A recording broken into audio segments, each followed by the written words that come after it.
Hello, welcome to my stream tonight. I'm gonna give it a couple minutes as always. It's been kind of a long week, gotta say. I think my hair is sticking up on the back here. I've been up to 3 a.m. I feel like every single day. I've been working on error boundaries with suspense in Solid, server-side rendering, essentially. Error boundaries through streaming suspense boundaries. It's pretty tricky stuff, and it's just like every single day. And at work, it was a long week. Pushed to the end. I was actually working on a GraphQL client, and it was an interesting endeavor because it was based on for Marko, and we wanted an isomorphic client that supported both streaming and partial hydration, which is a pretty tricky thing to pull off. Hi, welcome. Yeah, anyone has to come in and say hi in the chat. But yeah, just kill some time here while people join. Yeah, maybe I'll share my screen here for a second.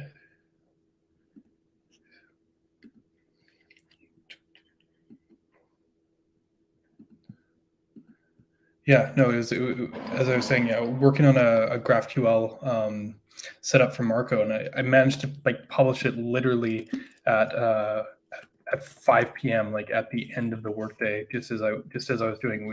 It's just a Urkel wrapper, but it was surprisingly tricky to do because the truth of the matter is a lot of streaming solutions don't support streaming yet. So trying to make something work that supports that with the cache for GraphQL isomorphically was actually tricky because there's no guarantee that all the data would be finished at the time you wanted to preset the cache. So you have to bring the cache in incrementally, and even more so, which was kind of tricky, was and one thing that we were doing here with is not even sending the client to the browser if there's nothing stateful, so that it could support partial hydration. So just having GraphQL queries on your page doesn't mean that you need to actually send it to the browser. And Marko's compiler can automatically detect those conditions and know whether or not to send the client to the browser or not. So yeah, it was a lot of fun kind of working out those problems, but managed to do it. Got that out as I said today at 5 p.m. and I managed to get the streaming error boundaries. Everything's working except for, ironically, the simplest case, which is the synchronous case. You're right. Hey, yeah, no, it was actually kind of a challenging. It is really interesting, these streaming problems, because they're a whole new realm.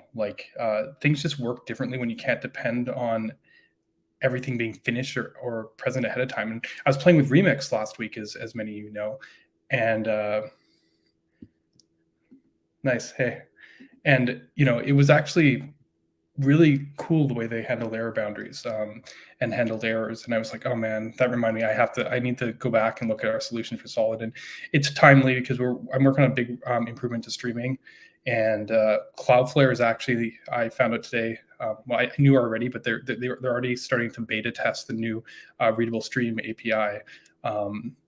So I'm going to get some early access to that and see how we can use that with Solid. So I'm pretty stoked about that. Okay, so let's start how I start every stream now that I've kind of bantered for a little bit, and talk about this week in JavaScript. This week in JavaScript was a funny one. It really started where we left off last stream. We were working on Remix, and what we did live on stream was make a Hacker News demo.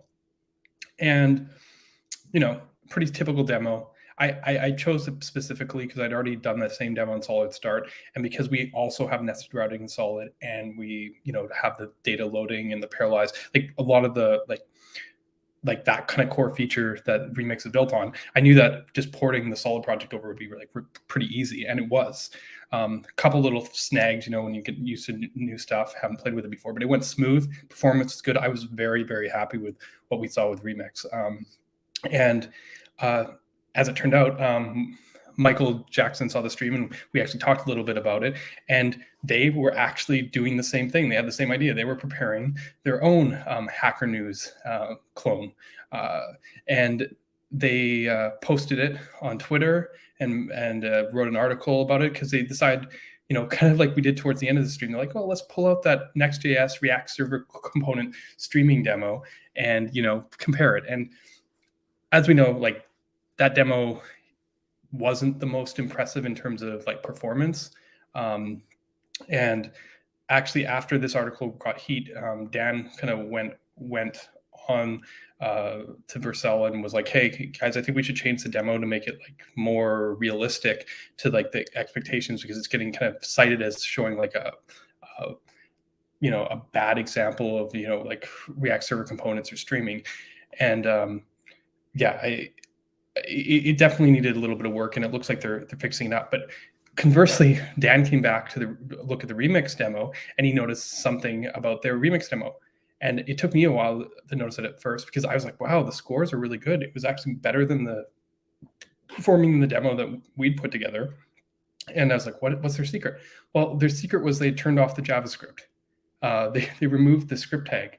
And, that's something you can do with Remix, something you can do with Solid Start. I mean, technically it's something you do with any SPA framework, but Remix was built in a certain way where, especially for forms and for, anchors and everything, that it just works with JavaScript turned off. And I think that's really cool, and it's one of the best features about Remix, but it also was kind of cheating the comparison. You have like this React server component demo going on with streaming that was maybe not quite the best patterns. I noticed, for example, they were using defer instead of async tags, so they were actually waiting to hydrate till the end, and like it was it wasn't the best demonstration of it. And putting against something that had no JavaScript on it. What tipped me off was I wasn't even looking at the JavaScript panel. I'm like, I just put it through the score, and it scored the same as Marko, and I was like, wow, like how do you do that? Well, yeah, no JavaScript, right?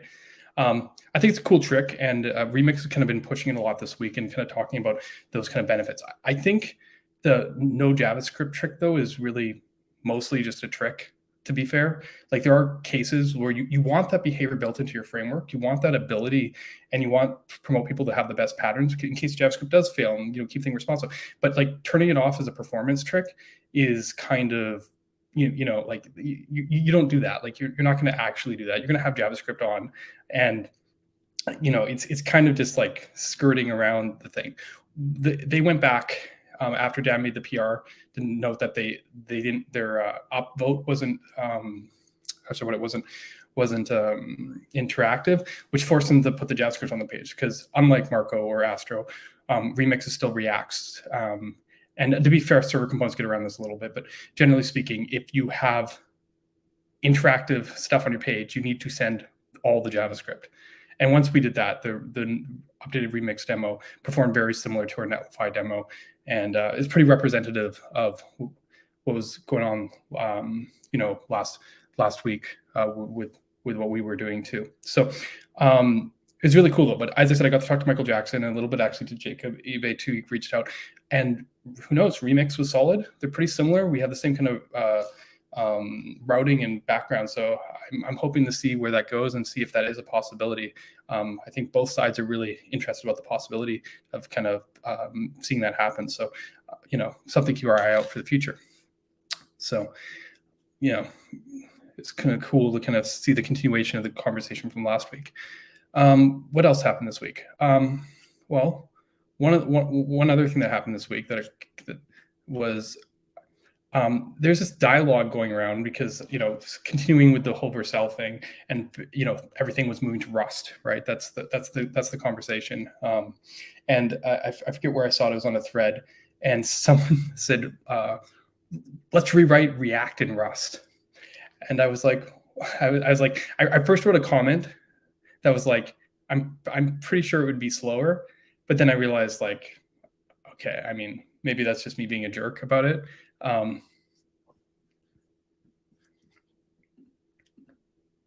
Possibly. I mean, the core to it is the nested routing and having a solution for that. They said that their stuff is framework agnostic mostly in their whole transitions.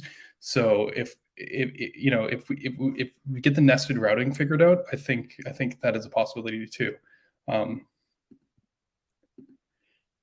Thank you for not rewriting React and Rust. Yeah, no.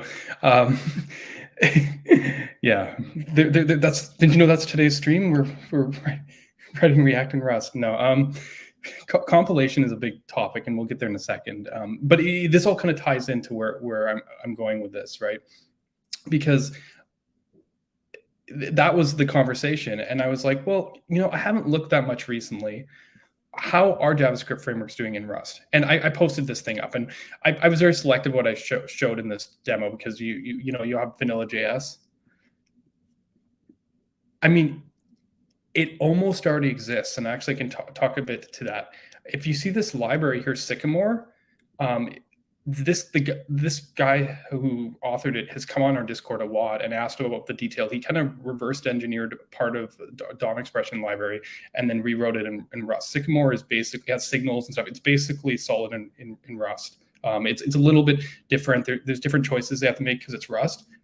But Sycamore is actually kind of along the same lines, kind of similar idea to solid in Rust.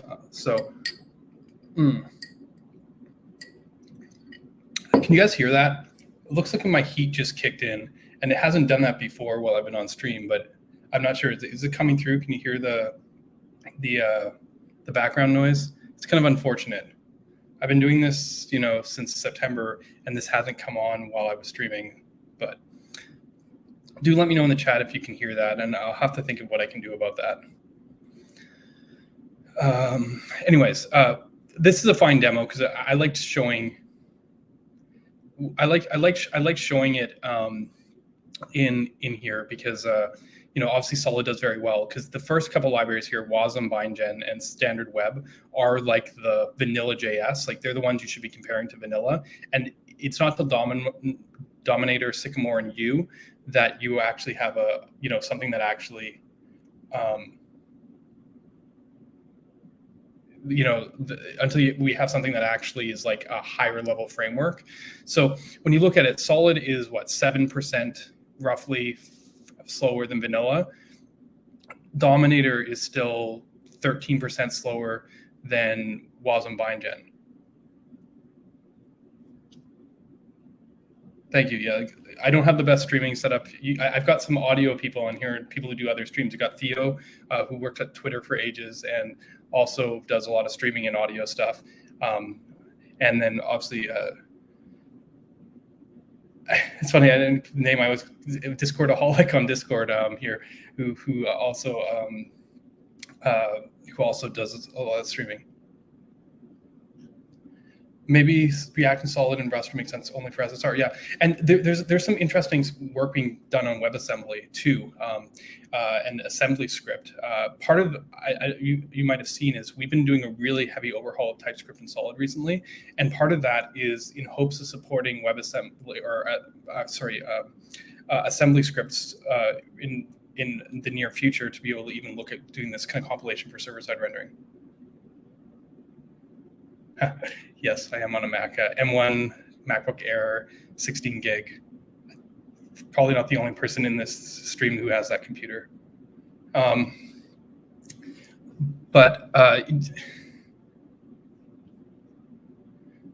I mean, if you guys know something like StreamYard that's better, let me know. I mean, I guess I did pay for it, but I get some money through Open Collective and stuff, and I think this is probably a worthwhile investment on that kind of side. But like to put this a bit better in the whole picture, just for a second, I'll just pull up the actual JS framework benchmark before we kind of move on, just to kind of exemplify like how this looks in the bigger picture and which implementations. Yeah, I can't do none because of these are you can see 772 means this is like a vanilla implementation. It basically uses stuff directly, and for that reason I need to include these because as I said, for the longest time, these vanilla implementations, both web controllers and WASM, were slower than Solid was. But just to kind of put this in perspective, the vanilla WebAssembly is about here, which you look, all of these, it's a tie across the board between these at 107. And then if you kind of go sideways a bit, you see some of the other fine-grained libraries, some of the fastest VDOM libraries like Petit DOM and Eevee. Then you kind of get into Inferno, and then you get to Dominator. So the Inferno is also kind of out ahead of these Rust libraries. And then you get to some old lit ones that are kind of hacking it a bit too, and then Sycamore, and then Svelte and Vue. So Svelte and Vue come in around 125. They're actually very close these days. And why, we'll see in a bit later in the stream. But essentially,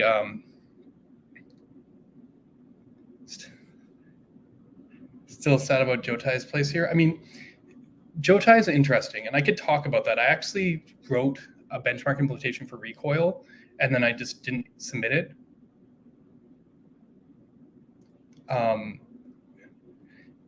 I feels like benchmark was written supposed to screw over issues and state models. I mean, maybe. It just, like, I wrote it. I don't know. I mean, I like this benchmark because it's not like a snapshot benchmark. A lot of them are just like splatter the screen with these big data things. This is like taking to-do MVC, like taking a normal list and just doing stuff with it, kind of in a normal, like updating a row or swapping it, like fairly normal thing. It is an extreme case because there's 1,000 rows, and we're putting it on a mobile device that's out in outer space with a poor network connect. Like, you know what I mean? Like we're making it go to the extreme to kind of exemplify the differences. But like if Jotai, like, here's the thing: any state library in React is going to be slower than React. Like, the change management that comes from React's core, if you can write in a state library, you can write it manually. So state libraries are a convenience thing. Like, the core framework is always going to be your limitation. And from that perspective, like, I haven't looked at Jotai recently in here, like React Focal. I had some trouble with, what was the other one? Valtio, React Recoil. When I was doing Recoil, I was having some trouble. Basically, without selectors, these kind of libraries just get killed, essentially, because they're not granular enough. Well, the thing is, composable atomic state primitives are great, right? Fine-grained reactivity, very similar concept. The problem is you need memoization, which also ties into what we'll be talking about in a bit too. But like, you need even just because you derive stuff, you still need a way of like React is very pure, classically this pure kind of derivation, immutable kind of train. The problem is, yeah, you need to look at memoization and like selector APIs, and that was sort of why I had a hard time with Recoil, and I think Jotai is a similar constraint. What does the benchmark do exactly? Convert it to a WebAssembly and run some? No. That's the thing. This benchmark is just a JavaScript benchmark. It literally, the reason I'm bringing up Rust is because in the end, everything is JavaScript that runs. So, or like it's in the browser. So this is just taking Rust frameworks and putting them against like actual JavaScript frameworks. Like, it's kind of impressive that Dominator and Sycamore outperform like Svelte, like the most popular. Like, I don't consider Solid yet, in that group, but like the fastest Rust libraries have pulled out in front of the fastest JavaScript libraries, other than like Inferno and Solid. So like, it is legit. The problem is, can we look down here? Theo was mentioning this earlier. I mean, it's not bad. Min-zipped and everything. We're coming at, or minified or whatever. It's coming at 189.2. But just to put it, like, you can see in this crowd, it's much bigger. It's like 40 kilobytes, minified and zipped, bigger than Solid is. But I mean, let's or any of these are all like 40, 50. Svelte will be down there too. But let's go down here on the other side. Like, I mean, React ain't doing too swell either. Where is it? React Hooks 260. Like, to be fair, that's just vanilla. So let's look at something like Dominator. Yeah. I mean, they've been working on this. Let's look at something like Dominator, like an actual library. Okay. See, yeah, there we go. See, I think the WebAssembly version here has been kind of tweaked down to a point.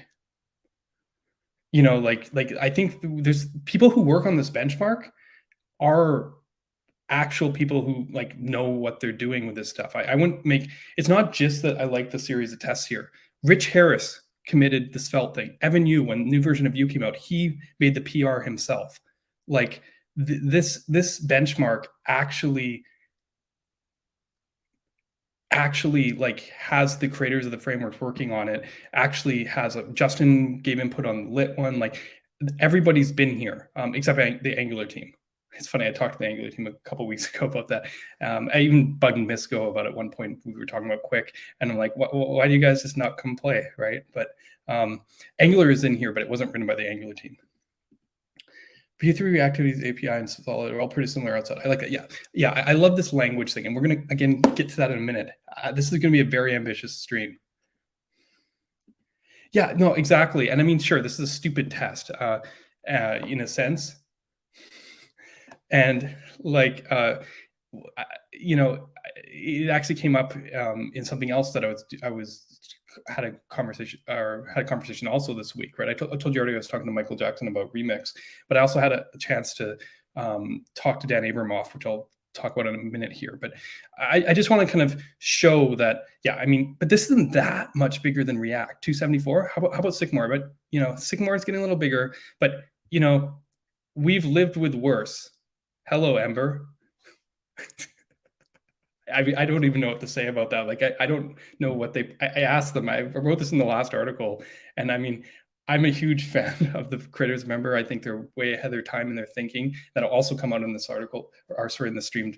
But there's polyfills and who knows what else. But like, Ember is a beast. That's for this simple benchmark.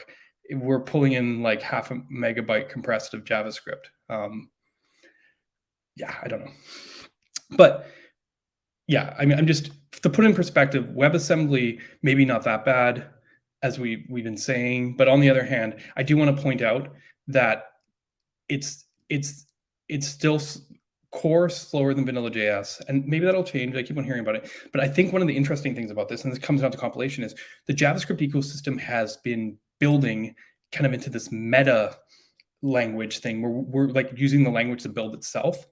And for that reason, stuff has evolved in a very different way than it has. So like these Rust frameworks don't leverage the same kind of analysis and optimizations that we do in JavaScript, because like you write them like a normal Rust program, and like we're so hyper optimized in this space. That's why there's JavaScript libraries that are like this close, like 7% or even 4%, like Mikado here, which is not declarative quite the same like Solid, but so close to vanilla, where the gap between like higher level WebAssembly and WAS and BindJet is bigger. You'd think it would be less, because when you have the power of compilation and like this kind of optimization, you think the overhead of the framework abstraction would be less. But we've been so hyper optimized along this path, and through the use of things like compilation and analysis, which we'll be talking about, that that's why, in my opinion, we're like, I don't know, even if WASM gets say 10% faster than vanilla JS and like it's pushed it the other way, I'm not sure the WebAssembly frameworks will be faster than Solid.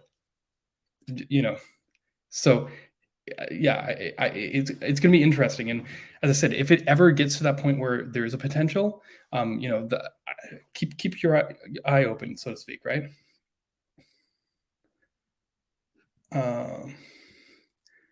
What's here? Size isn't that important when it's just 2 times smaller or larger than someone. Yeah, I mean, size is a tricky thing. It depends on what you're going for. I was saying how like for Remix, turning off the JavaScript was a difference in the Lighthouse score. It depends on who your customer is and where you're going. Size has been a big focus, maybe a little bit too much, but I think it's the natural place right now where JavaScript frameworks are looking to optimize. We've been adding so many features, making the experiences so much better, making things smaller and actually having less JavaScript run in the browser is like the new place of exploration, and one of the types of optimizations that we're going to be doing with compilers. Again, everything this week made me think about compilers, WebAssembly, Rust, and the next thing, React Conf, which also happened this week, right? But sorry, I guess the conversation is not quite open over on this. Yes, this is the problem. WebAssembly has to go through the JavaScript layer. They have to do like these references and allocations, and it's nasty. It's funny because the DOM generally, like in V8 or whatever, is written like in C. So but WebAssembly has to jump through this like JavaScript hurdle essentially. So maybe the performance would be way better, like even better than 10% a benchmark like this. And if that happens, then yeah, we're going to see a shift, I think, maybe on how we look at this. Like, not all WebAssembly has to be huge. Obviously, this is pretty big, but I think I saw something like in Go that was super small. It just depends on the way they approach the runtimes of polyfills. Honestly, I don't know.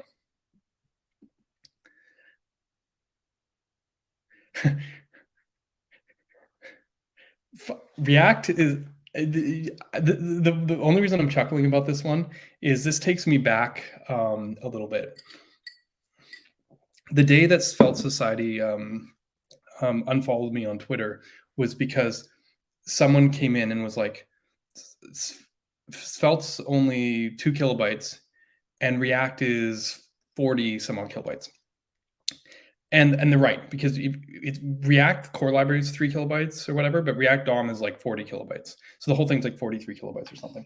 But I was pointing, and then I was like, but you're only counting the 3 kilobyte part of Svelte. There's also the Svelte DOM that's not counted in Bundlephobia. And I mean, I'm like, it's still small. Don't get me wrong. It's way smaller. And truthfully, you don't pull it all in because of tree shaking, but just wanted to mention that. And then that was the end of my relationship with Svelte Society. But yeah, it's a funny one, right? Dan, when basically after React Conf, Theo, who's on here, was having a space, and he essentially, I don't know, Dan crashed. I don't know how it happened. Like he was just doing every Wednesday. Theo does a coding dev kind of space where he talks to developers. And first time I heard it was actually talking about game development and that, performance optimizations there. And we had this great conversation where we were like, I actually ended up jumping on that one as well, where we're talking about similarities in terms of perspective, in terms of optimization. And basically, Dan just jumped on the stream, and I was also happened to be on Twitter at the time, so I jumped on the stream. And the unfortunate part was I didn't watch React Conf. Yeah, I mean, to be fair, Theo's going to be doing one of those interviews with Dan for the coding interview, and and essentially, I guess they've been in contact a bunch recently, and essentially, so they were doing the space, and I just jumped in at the perfect moment because they were talking about islands versus React server components, which is like something I've been writing about a whole bunch for a bit here. And it's funny because, as I said, I didn't watch React Conf that much because eBay had their internal conference the exact same day, and I was like, oh man! And I was actually speaking at it, so I didn't have the option of just kind of checking out React Conf. So people were like, talking about it, and I just had no context. I actually missed the whole thing, and luckily the conversation in the space was completely off topic. So essentially, but it did kind of bring up a lot of these things about like benchmarking and whatnot, and like the value of the test, because Dan told this very amazing story about how they introduced a new feature, or basically they were trying to fix a bug, and it was a performance bug. So what they did was they completely refactored everything in a way so that how should I put it, like essentially it would be more performant. They decided like, we're just going to re-architect this and kind of slide it in and see if it worked. And basically the metric that they couldn't really tell if it was better or not from like performance metrics. They could only tell basically from how people interact with it, and less people were liking. So they're like, oh, likes went down. Something must be wrong. And it was. They actually, from looking at like the drop in like user metrics, it actually led them to actually eventually finding the bug. But what they actually ended up having to do is, after trying to do all these fixes, unwind it all and then apply things incrementally until they could find the commit which caused the problem. And sure enough, it was just they'd broken something. Like it was just like some missing logic that in some edge case was causing like the button not to be clickable. And basically this is a story about how they measure at scale, because benchmarks like this are kind of a bit silly by comparison, right? Like they test a very specific thing, and you kind of have these two extremes, like measuring by like button counts or measuring by the specific test. In the middle, which is where arguably the real value is actually something that's hard to test. Oh, I got some comments coming in while I was talking. More important than framework size is the impact the framework has on your application code you write. Yeah. I mean, component size and stuff. And I actually did a comparison about this not that long ago, where I took, love Vite. Everyone's been building stuff, and I just took Vite's kind of vendor bundle on a to-do MVC and just did the comparison across. And obviously, tricks with like partial hydration and islands can like completely change the math completely. But even there, you could see the difference in approaches on compilation affect the component size, and that had a bigger impact than the library size. At a certain point, maybe not that big, but when we got to 150 kilobytes of JavaScript, which is a big size, you wouldn't necessarily want that to be your main bundle load, but easily something you did over the course of a single page app, navigating around. Svelte and React basically crossed with each other. Like there was no difference in size anymore. Just because of how big the Svelte components were comparatively. And it was an interesting study because I didn't know how the end result was. I knew Solid was small. I knew that it had eked out Solid or Svelte on the kind of like lower mid-range because of, I've been making the same demos and been doing the Hacker News and all the stream demos, I call them, the one where people can have enough time to make the demo kind of on the stream, but it's not like a real app. And as it turned out, Preact ended up being kind of the winner of that day because they kind of snuck in a little bit smaller than Solid, but a little bigger on the runtime, and where the convergent points came in. But I mean, I'm nickel and diming here. It's just interesting to see that like your bundle phobia isn't like what's dictating this, and compilation and approach that actually have a big impact on how this turns out. Oh, what do you got? We got Jason Miller here. Speaking of Preact. WASM might end up being net faster for apps where all the logic is in WASM. Yeah. That's been the suspicion. And the thing is, JavaScript is so accessible to people. Like, I don't know if this ever changes, but like, this isn't like a replacement thing. There might be cases where like, who knows, like when that happens, when like you get a pure Rust thing and those like binding layers disappear, you might have like specialized frameworks, built in Rust or whatever, and they'll be targeted to be like, this is how you build, super great whatever apps, But like, the lovely thing about JavaScript, as we all know, is I'm on the wrong window. Sorry, 1 second. I was like trying to do this in one fly. You just do this, right? Like, hello JavaScript. Like, oh, I'm terrible. And it says hi back, right? Like, this is kind of the thing, that makes the web great. So yeah, it is interesting though, definitely.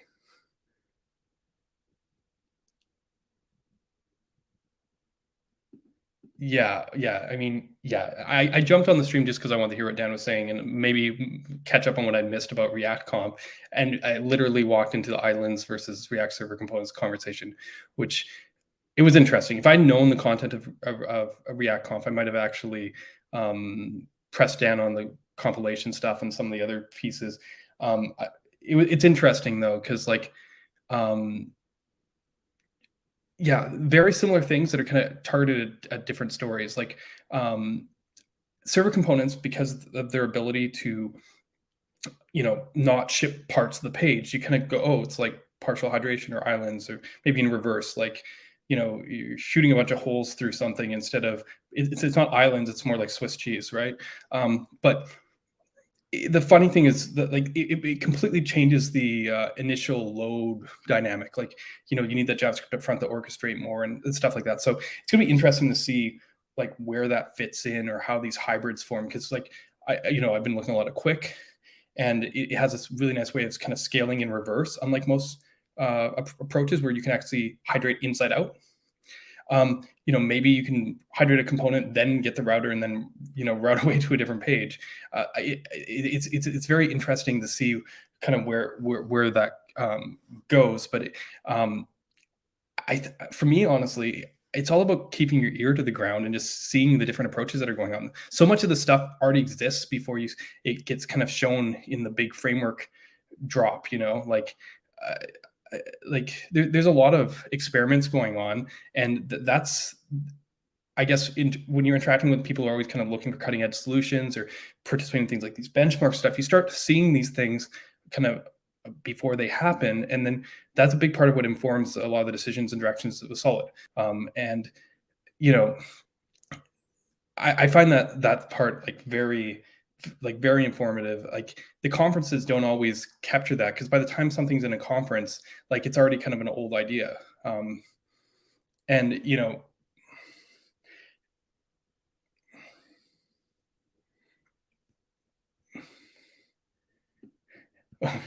I was sorry. I will get back to that. I get kind of scatterbrained a bit, but yeah, this is about the algorithm used to diff the lists, lowest common sequence or whatever, or shortest common sequence. It's basically the approach to make sure that, like, sorting lists, which is kind of core to the swap rows benchmark. It funnily not as much core in this benchmark. It doesn't get showcased as much. That's why everyone's kind of similar scored. It's the most, like, maybe computational part of like a benchmark like this. Might, opportunities to kind of offload that. I've been also looking at offloading, like, maybe there's just expensive computation type stuff, like give the end user the way to just kind of, like, go like this, kind of send this somewhere else. Maybe. I hope not. Yeah, never chat thing. What I was going to say, okay, so let's go back to React Comp for a second, right?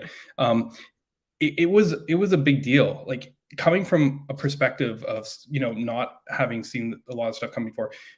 It's finally here. Do you know what I mean? So, like, I think everyone should be pretty excited about that. The thing is, we've been hearing about it for a while, so it didn't maybe have the impact. And what was actually the thing that people started talking about was the experimental stuff that's not here yet. And there was I think his name's Sean, a great talk about applying memoization patterns to React, and it immediately kind of ring bells of, like, other work. Obviously, you think of things like Svelte. You think, obviously, I was thinking of the work that we've been doing on Marko.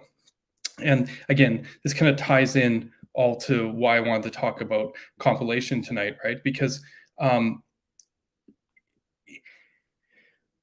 there is all these different things going on right now, and by the time you hear it in a conference, you know, it, it's later, and it's fine. Not everyone has to be on the bleeding edge of everything. It's just, I want to, if possible, unearth kind of the thinking behind this stuff, and then we can kind of go from there, and kind of expand our knowledge and not be surprised. I think the problem is, and I'm glad on a certain degree for React's transparency on this stuff, is every time the new thing comes, we're just like, oh my God, I can't miss this out. This is the new thing. And quite often it's not the new thing. It's like, it's been going on somewhere else in a slightly different form. Tech, we always got to hype and jump on the thing, but it all borrows, and it even sometimes has already been kind of done in very similar ways in the past.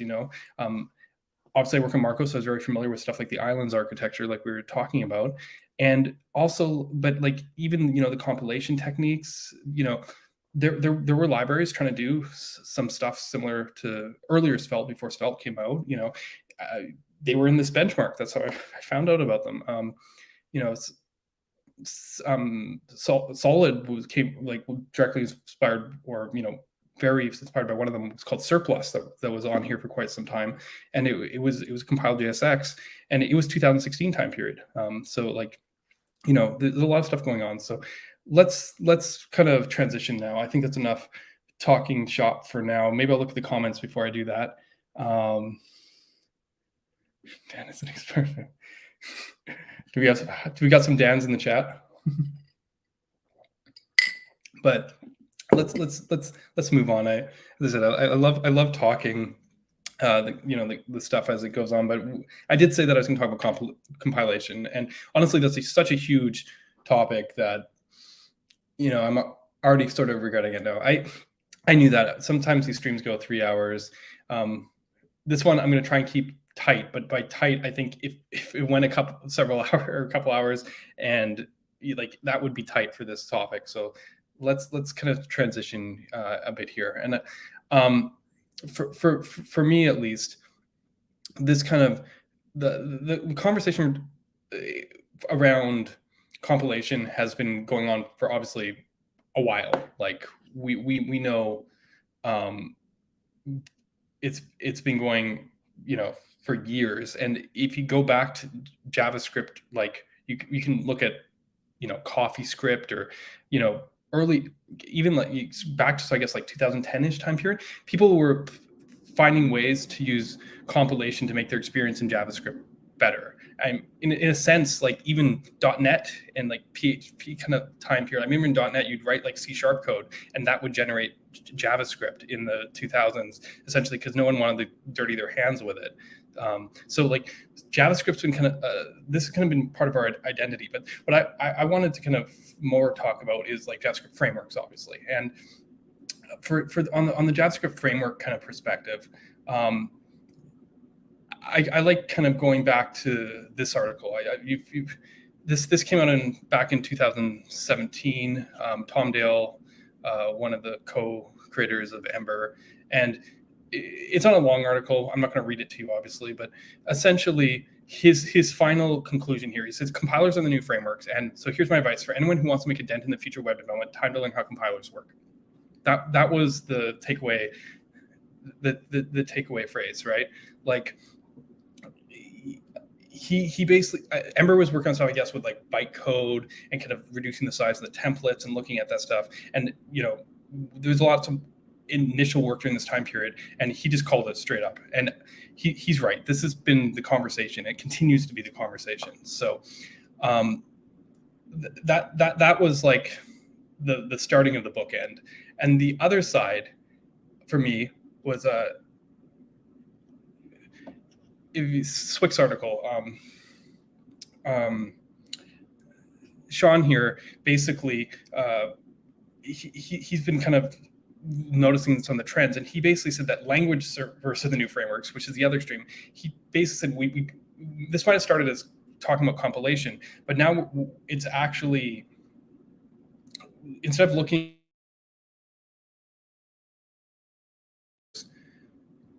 we're all starting to look at languages. And for me, there's a lot of truth to this statement, and we can talk a bit more about what this means as we progress in the stream. But that's kind of the bookends of the conversation for what I'm looking at here. Kind of like from the idea of compilers as frameworks through to this idea of compilers basically as frameworks as languages. And I think it goes beyond that even to the future. But that's kind of the scope that I want to focus the majority of our streaming conversation on tonight, which is still a huge amount of stuff. It just, this is December 5th, 2020. So this article is it's just over a year old now, and the other one was 2017. So how much has changed in that 3 years? I mean, 3 years in JavaScript is an eternity, as many of you know. So yeah, that's kind of how I wanted to frame this. Where am I? Let's check the chat.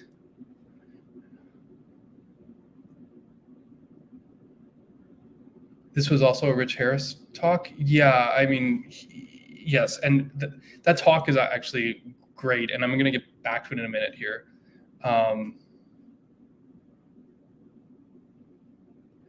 Yeah, they first started experimenting, or at least thinking about 2017, 2018. I mean, I don't know if it actually came out till later. As we all know, with JavaScript frameworks, we like to talk a lot about stuff that's going to come, and then it takes years later to show up. That's not just a jab at React. Sometimes it's just hard problems. We've been working on one of those with Marko with automatic subcomponent partial hydration now for a good year, and these things sometimes take time. You do experiments, figure out what works, what doesn't work. Disappearing frameworks is a promise. Oh man, we'll get to that too, hopefully. But essentially, that Rich Harris talk is actually here because I want to kind of, before we can even get here, I want to bring us really quickly up to speed on this whole compilation thing, the history kind of compilation JavaScript frameworks. And I'm going to play a little video here. It's from a Rich Harris talk. It's super short, but it is. Oh, did I not? Yeah, let me see if I have it saved here. I'm just gonna pop this one up. Performance advocate saying that we should use the platform. Oh, often I'm gonna get hit by ads. Don't use. Sorry, give me 2 seconds. This is my fault for not prepping this ahead of time. This is React, and this is one of my favorite intros to a talk ever. It's only gonna take 30 seconds here, but or not 30 seconds. It'll take about 2 minutes, but here. Many moons ago, Can you the hear wisest of the JavaScript elders came down from the mountain and said, "I have created jQuery." And the villagers said, "jQuery, the actor from Zombievers." An elder Rezik, for it was he, said, "No, it is not a man. It is magic. With these spells, we shall tame the capricious browser gods and bend them to our will." And the villagers rejoiced that the browser gods were indeed capricious and cruel and had visited much misery upon their lands. And they replowed their fields with the new magic, and at the time of the next code harvest, all agreed that the fruits of their labors tasted sweet and Ajaxy. And there were conferences and t-shirts and other assorted merchandise, and that was the end of the first JavaScript era. The tide came and went. The moon rose and fell. Years passed, and while jQuery was still the dominant religion, there were some who grew fearful that it was not powerful enough for the elaborate designs of the modern age. Then one day a traveler came from the western lands of Zuckerbergia and said, "Hear me, for I bring a message of great import. You're all doing it wrong." These primitive incantations do not befit our modern age of science and technology. Look at these wretched structures you have built. I would not step inside for fear of my safety. In Zuckerbergia, we build not these mud huts, but magnificent towers that reach the very heavens. And we do it not with magic, but with machines. Come, let me show you. And the villagers looked upon the machines, and they liked not what they saw. The traveler was cast out as a heretic. And yet some felt that these machines could perhaps help them meet their own ambitions. And the heretics grew in number until the heresy became the new orthodoxy, and the land was covered in machines. And that was the second era of JavaScript. I'm here today to talk about the third era, the chapter that's being written right now.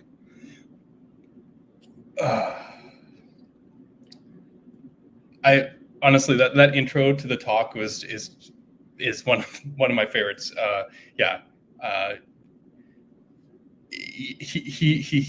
Rich is great, and that as I said, it kind of very briefly covers the kind of history of what got here. But I want to talk a little bit more specifically. I already mentioned CoffeeScript and TypeScript, and the kind of use of compilation, in like Java and like .NET kind of early days, kind of into JavaScript. We're kind of used to it. But the next big thing, obviously, was bundlers. And bundlers are an amazing thing. Like, just like some people talk about, no build and kind of get back to that. We've got ESM models, import maps, all that thing. But bundlers are, I don't think they should be kept out. They're not specific to the conversation today so much, but I don't think they should be kept out of the conversation in terms of the power of, compilation JavaScript. They're part of the piece. They're just like a different phase. If you view our build cycle as like several different kind of phases, bundlers might be the last phase, but they are still part of that compilation story. They're still doing a lot of work. And if you want to kind of see what I mean, I kind of made this example in the the rollup REPL, and this I like this because it's just such a simple way of showing this. Hopefully, I got this big enough that you can see it. It's always hard, but essentially, yeah, you know what? I should have. Let me post this in the chat. The Rich Harris talk. It is awesome. It's one of his earlier talks. This is 2018. This is before Svelte 3. Svelte 3, it was a game changer in terms of the compilation story, but this is before it. This is, he already kind of had this kind of direction, and mostly that was originally in the templating, not in the quote unquote language part, but it is definitely a great talk, and it's consistent with like general theme where things have been going, since. Okay, so back to rollup for a second. This is why bundlers are insane and why I consider them part of this compilation story. But I mean, we all know Babel kind of injected itself in our lives around 2015. Browsers, so we had to support Internet Explorer, and we couldn't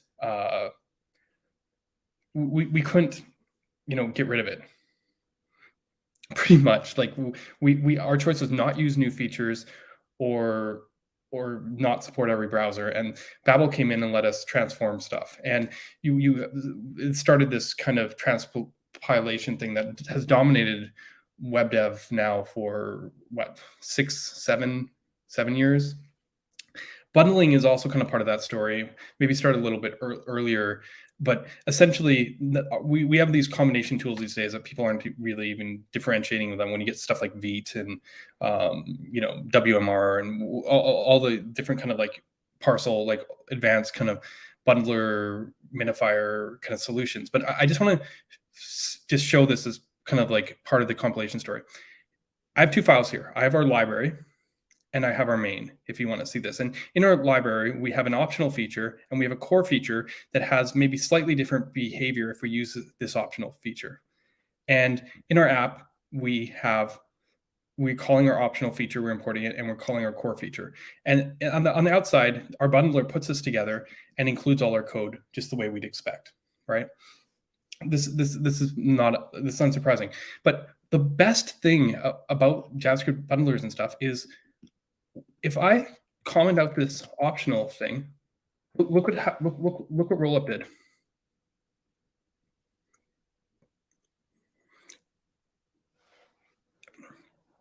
It was able to remove the code out of core, like the whole the choice of optional versus normal flow. It just said, okay, I'm doing the normal flow. It didn't even bother, importing it or bringing in this optional function. You don't even see this Boolean here. And there's your library. Your library now is just core, and you called core. And this is super powerful. This is happening all the time. Like, it's when people talk about tree shaking and stuff, it's not just like, oh, you didn't import that, so you didn't bring the whole file in. When you're talking about what bundlers do, in terms of compilation, they can literally rewrite the code within inside the same function. It's not just like, oh, you didn't use optional, so you didn't bring optional in. It can actually change the code that you do import, and that's not happening in like a browser only runtime type thing. And I know this because I use this heavily inside Solid. This is how, if you don't use suspense or concurrent mode in Solid, it literally compiles out of the output. So this I just wanted to show this, that compilation is happening even if you're not trying to do anything fancy in everyday stuff you do with your JavaScript framework. It's right there, right? You kind of know it. Like, obviously Babel is doing the transforms, but it's more than just supporting older browsers or doing that kind of stuff. This technology is, pretty advanced. I mean, obviously this is another thing written by Rich Harris, so props to him on that too. But this is kind of like, this is what we come to expect as a baseline. I mean, I have a hard time picturing ever going back, simply because of the power of the tools that we use, right? I'll show you one more time. Watch, I'm calm with this. Like, everything is here, right? Look at how much less code we get simply by commenting that. So, little side tangent, but I thought that was a great example to show the power of like Webpack, maybe not as efficient at this, but does it to dead code elimination. This is just part of our tool chain, right? And like today, obviously, we're going to focus more on JavaScript frameworks and not just on bundlers and TypeScript and CoffeeScript and that. But I just want to kind of really emphasize that this is already part of what we do. So yeah, where should we start? JavaScript frameworks generally, actually, you know what? I'm going to throw a banner up right now because it helps me edit the video later. Actually, you know what? No, address the comments first. Can Webpack do that too? Yes. Maybe not as efficiently, but Webpack does have dead code elimination. The big thing that made rollup cool when it first came out was because it was like we are ESM only. So like tree shaking and the guarantee of no side effects is way more powerful guarantee to be able to do that type of analysis, because you're like, oh, okay, I already closed the example, but you're like, you don't import that function, which means you could never set optional to true, which means that you can hard code it to false, which means that conditional can never evaluate a different way, which means then here's the thing. Webpack had dead code elimination way before that, but it just couldn't be that smart because it didn't know about side effects, didn't have the guarantees of the tree shaking. It could tell the more obvious things, but the limitations presented by being able to analyze ES6 import syntax actually really open things up, and sometimes that's what it takes. A more strict syntax is easier to analyze, and the fact that the imports are top level and they're not like lazy, or you could put a require statement anywhere, that completely changes the dynamic, right? You can adjust the string dynamically in a require statement. I mean, obviously any kind of analysis would know that it couldn't optimize that, but as what I'm saying is like stricter syntax, better ability for a compiler to analyze. You're going to see that trend a bunch today, right? So let's throw the banner up. So we're on to our next thing. I want to talk about templating, because templating is really where this started for JavaScript frameworks. The earliest JavaScript frameworks had really simple templates. Like, I wonder if it's still up. I'm sure it's still up. I mean, there's obviously jQuery, but Backbone. I wonder if they have any examples. It's been so long. Oh, I remember underscore had the exact same doc set up. Yeah, you know what? Screw this. Okay, forget it. Backbone was just like inner HTML. That was the thing. You just write some HTML in a template. When your view changed, it would go, okay, I need to update some data, reinterpolate that string to put it in the template, and then inner HTML it. That was state of the art rendering back in 2009. Right. And it was big. It was actually kind of declarative. Like, we had mechanisms now to define programs in a structured way. You got to figure before that, jQuery was kind of, it was kind of like the DOM API is today, like a little bit different. They had some libraries and stuff, but essentially you were doing query selectors and you're just like writing code in a very like, kind of like specific way. Like, okay, I'm going to grab these DOM elements and do this with it. It was very kind of imperative. Backbone was like, no, we're MVC. We're going to help you kind of structure your code. It wasn't the most efficient, but it kind of got us thinking like, we can do this in a real way. You got to understand, like, I got started in JavaScript 96, 97. And during that time period, JavaScript was not very capable at all. And you kind of used it just to decorate some things. Through the early 2000s, it was mostly dominated like backend, like PHP and stuff really kind of came into its own, more dynamic server rendering, and they kind of treated JavaScript as an output format, like not really as like the thing you built your apps with. And to come back now and have JavaScript be the center stage was huge. And I mean, this coincides obviously with like V8, SpiderMonkey, WebKit, like all the modern higher performance JavaScript engines came out around the same time, right? Like that essentially was like 2007, 2008 thing. It happened in really rapid succession. I'm going to say thanks to Ajax for that. Once we could do asynchronous JavaScript fetching in the browser to be able to load stuff in and not having to go back to the server for full page loads. I mean, it started in those full page load services as like update panels and really convoluted post back systems. But it was obvious that we would be able to build apps in the browser for real. And at that point, I think all the browser vendors invested. Right. So from that perspective, Backbone was like the first time we got to do this stuff. And I'm gonna show another one of my favorites. Everyone knows this is my first love. And it's not really, but like this was when I came back to JavaScript. This is the thing. And let me see. I'm sure maybe not a tutorial. Maybe.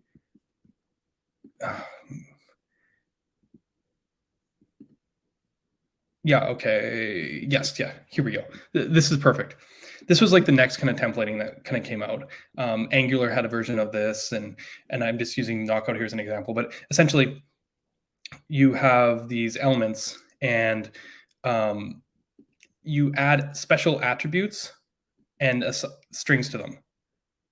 As I said, Angular originally was like this, and Vue's heritage kind of comes from this as well. And these what would actually happen is you'd render this on a server maybe, or have or maybe statically serve from a CDN, and essentially the page would load, render the initial JavaScript, and then you'd walk over the DOM tree and pick up all the data bind attributes and parse them at runtime and make the thing do the thing. So it was kind of funny because, like, if you had a for loop in Knockout, is there an example list? Yeah, list and collection. You had a for loop in Knockout.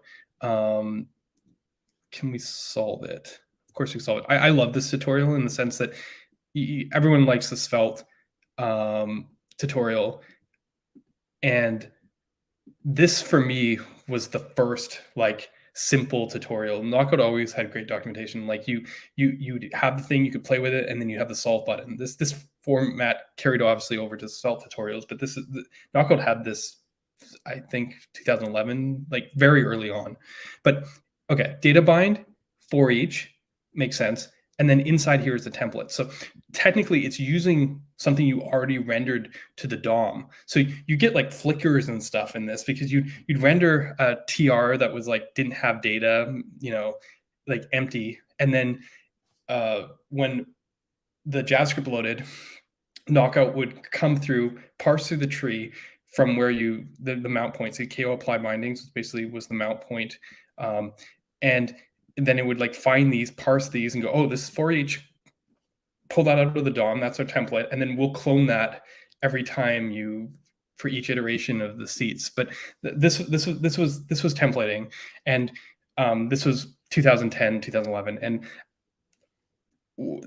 basically this is what went. This obviously wasn't going to last forever because it was kind of heavily unperformant, to be fair, like especially on initial load. Yeah, Knockout has changed a bit over the years. Well, when I say over the years, like between 2010 and 2013, but at its core essence, kind of was the same back then. Like this was a big influence on all my work, to be fair. And like when I look at this, I'm just like, they had all the pieces right here. Yeah, Angular. When I say Angular, I'm not like in the Angular crowd. I'm talking about Angular.js. It was also around the same time as Knockout. It might have. I forget which one was first. Maybe Angular beat it out by like 6 months.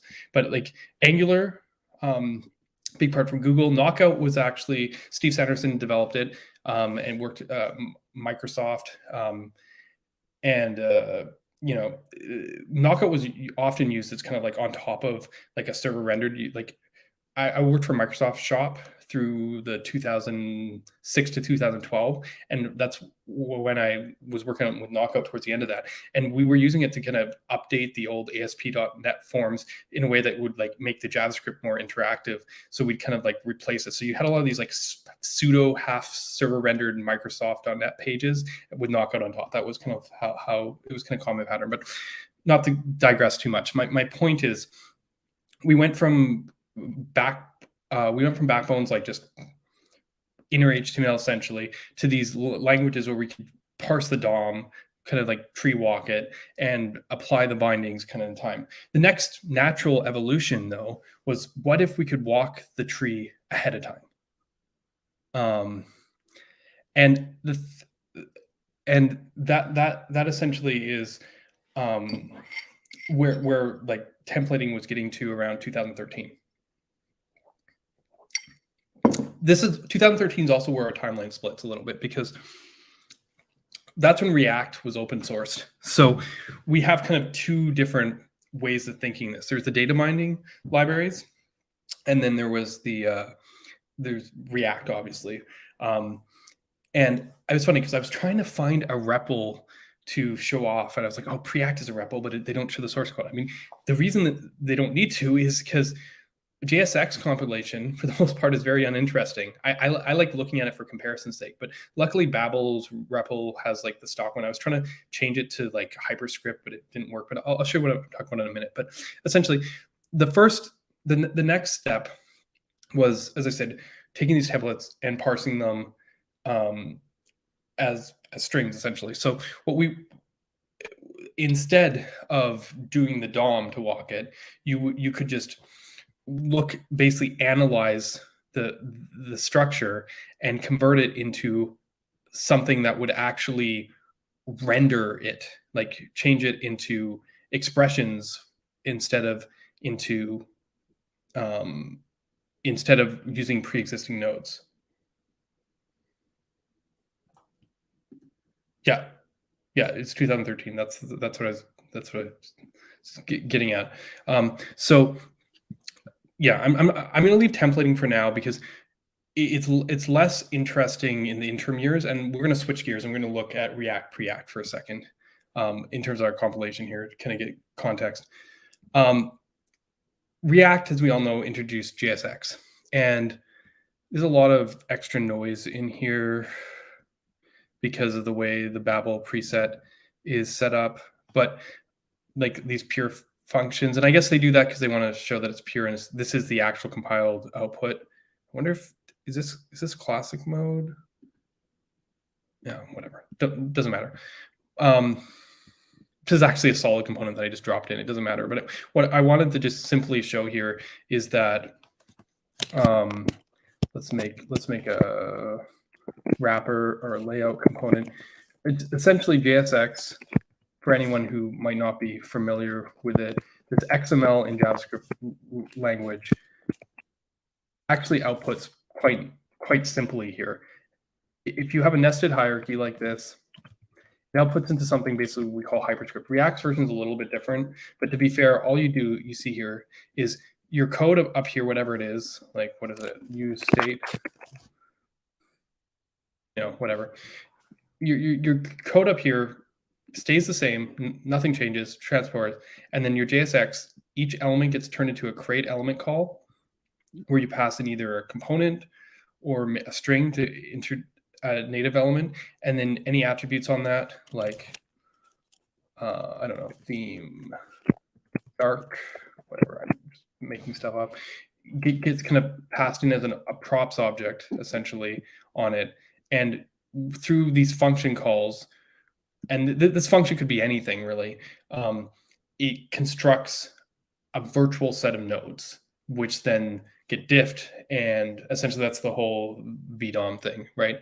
Whether you're using React, Preact, Inferno, generally, Inferno does have a custom one, JSX and Vue or whatever. The basic idea is you have these calls. This is something called HyperScript generally. Sorry, let me see here.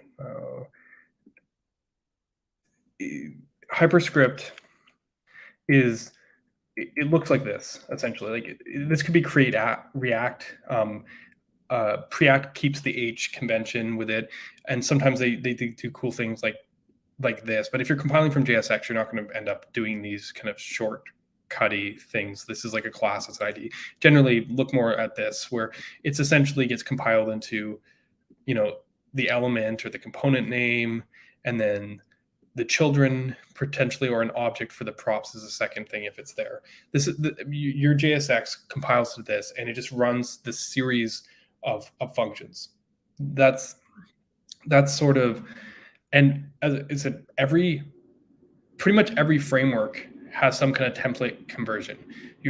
As I said, you have the JSX frameworks that compile to this. You have I got called out for calling them string template or data binding ones, but that compile to DOM operations. Like many of you might be familiar with something called lit HTML, lit dev. Actually, they have some new. They have a playground. Lit has a playground, but they're not going to show me the output. That's fine. Yeah, if lit's not going to show me the output, I don't really care. Actually, no. Let's go back there 2 seconds. Tag template literals, right? It looks like a string.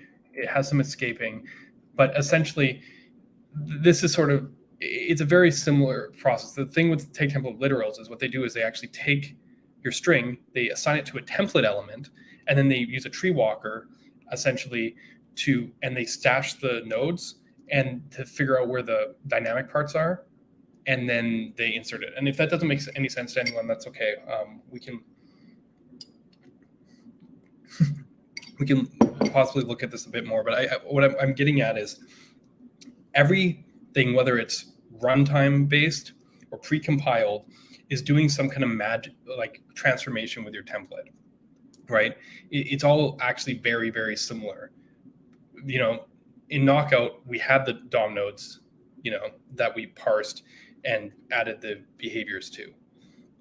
In JSX, we compile ahead of time to something that could potentially output DOM nodes, and with lit, we basically almost inner HTML these into a template, and then basically analyze the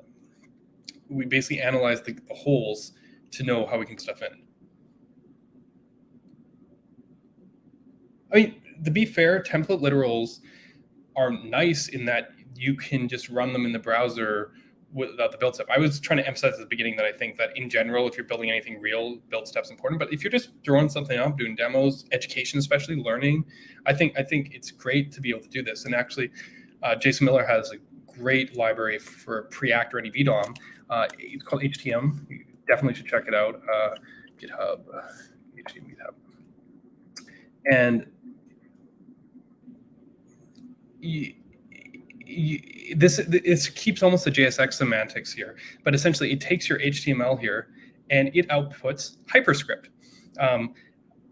So as I said, you can do kind of anything with this, right? Lit makes a template that you can clone, and this one turns it into where is it? Into this, or into into this essentially.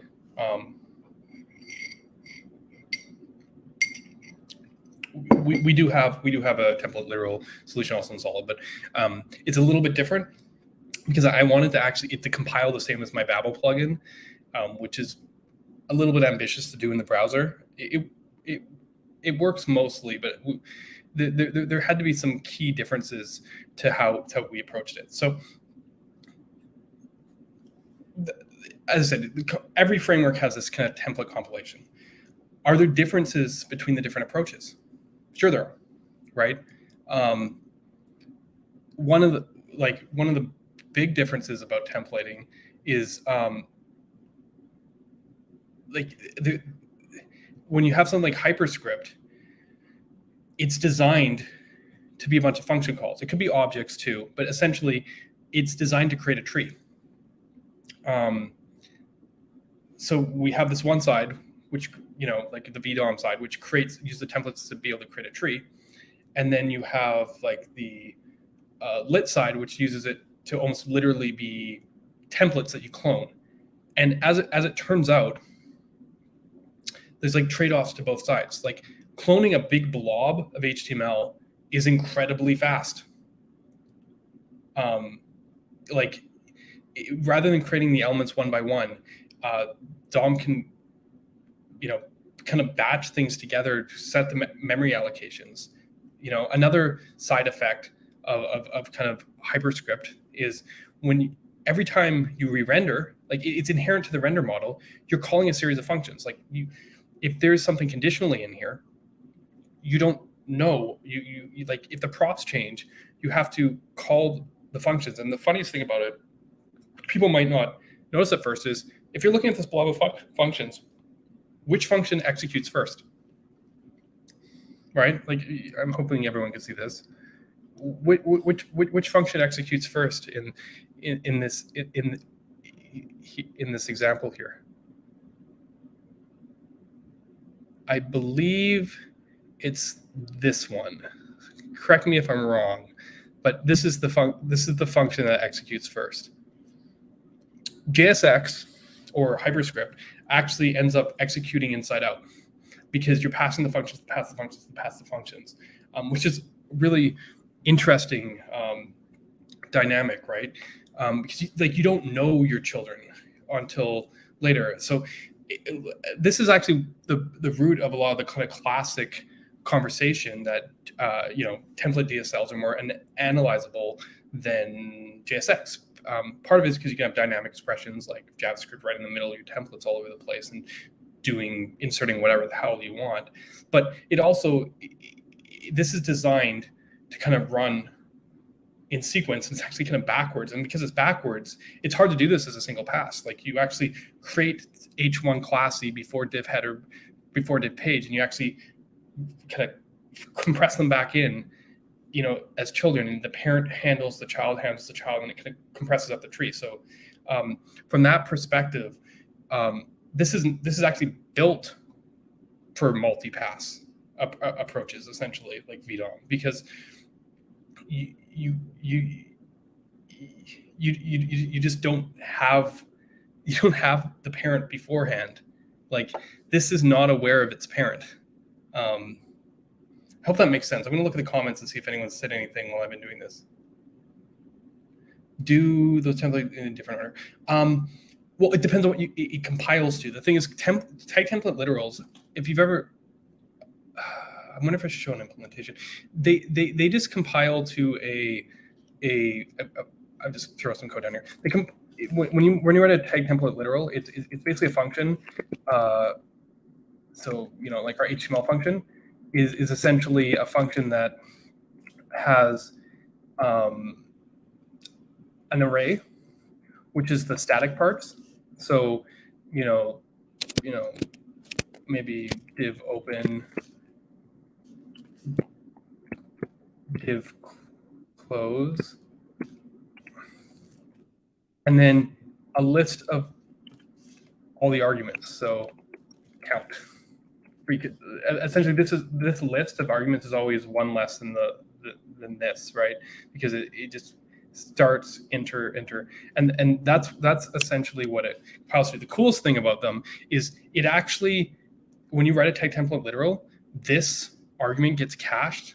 So even if you hit it a second time, it uses the same nodes, so to speak. So whatever you transform this to, you can actually kind of use it as your marker from a compilation standpoint. So you can just go like, this is my template that I clone that you make from this.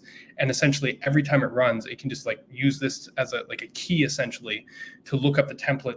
It doesn't redo the work every time. It treats this as static. And you can change the dynamic parts. That's basically the secret to how lit works. But it depends on what you generate out of it. Most of the time, this becomes just a static template, essentially, that you clone. So it doesn't really render out of order. I mean, it depends. If you nest HTMLs inside HTMLs, then those are going to show up over here, right? Like if we have another HTML statement in here or whatever. And so from that perspective, the inside still executes before the outsides, to be fair. It's I think it's just kind of interesting that there is this kind of dynamic in general. But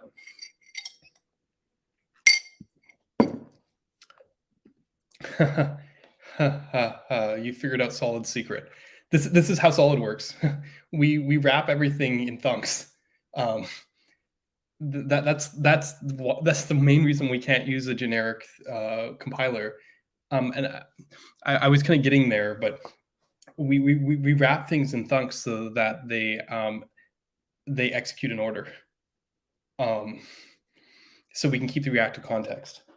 But yes, that is the secret here. You don't need to, but it is actually our little trick. So anyways, talked about type template literals a little bit, as found in lit. As I said, this generally turns into two things. Basically, the first time you call it, you write some processing on it. I mean, let's see if it's still here. GitHub packages, lit HTML source. It's been a little while since I've been here. Lit HLTS. No, I want something called like template or template parts. They've probably refactored this a whole bunch that I'm not. Oh, maybe it is still here.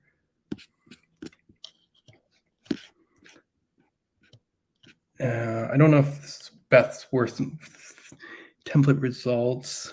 Getting close.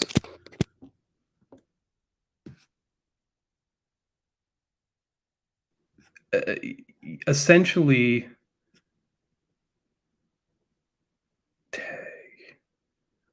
yeah, I don't know if this. I did kind of reverse look at this before. Essentially, I'll pseudocode it right now for your benefit. Essentially, the HTML function,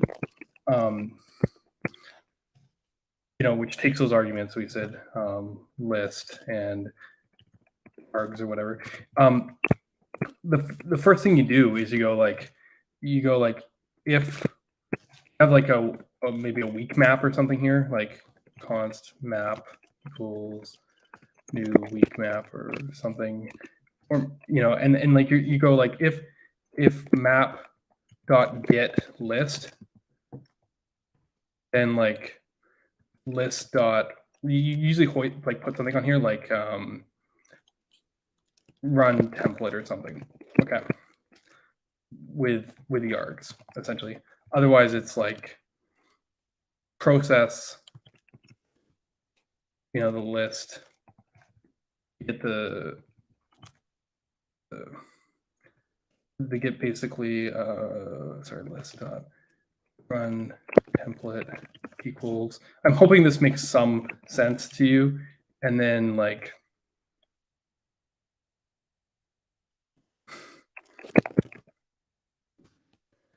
this is generally what a top level HTML function works in, like one of these kind of renderers, is that they essentially they look up based on the static args the template, and the first time they run, they compile it first essentially into like a render function that takes the arguments, and then they run it again, and that's essentially the gist of it.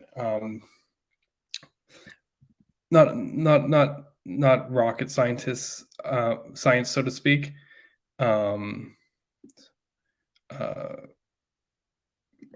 Has or whatever, you get the point. But maybe it's not on here. Maybe it's more like get template equals this, and then run it. Yeah, sorry, this is a little bit cleaner.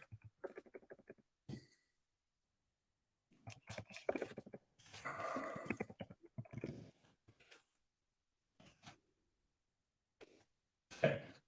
There you go. Oh, yeah, sorry about that. That's the one problem. I can't actually change the location here in StreamYard. Can I scroll up? Yeah, there we go. Sorry about that. This is essentially what the HTML in something like lit does. Yeah. So, okay. I'm gonna move on from here, because this is like the runtime approaches. You're probably wondering like what this run template is, and that's fair. And actually, there's a little bit more in here than this, because they have to clone the nodes. But essentially, they split it into a template that can be cloned, and a render function that takes the args. And in a sense, this is very similar to even like React or something, because you still kind of do this top-down render. You pass the new arguments in, and it basically, instead of necessarily cloning the nodes, you clone the nodes once on create, but you still basically use the args to insert them inside that template.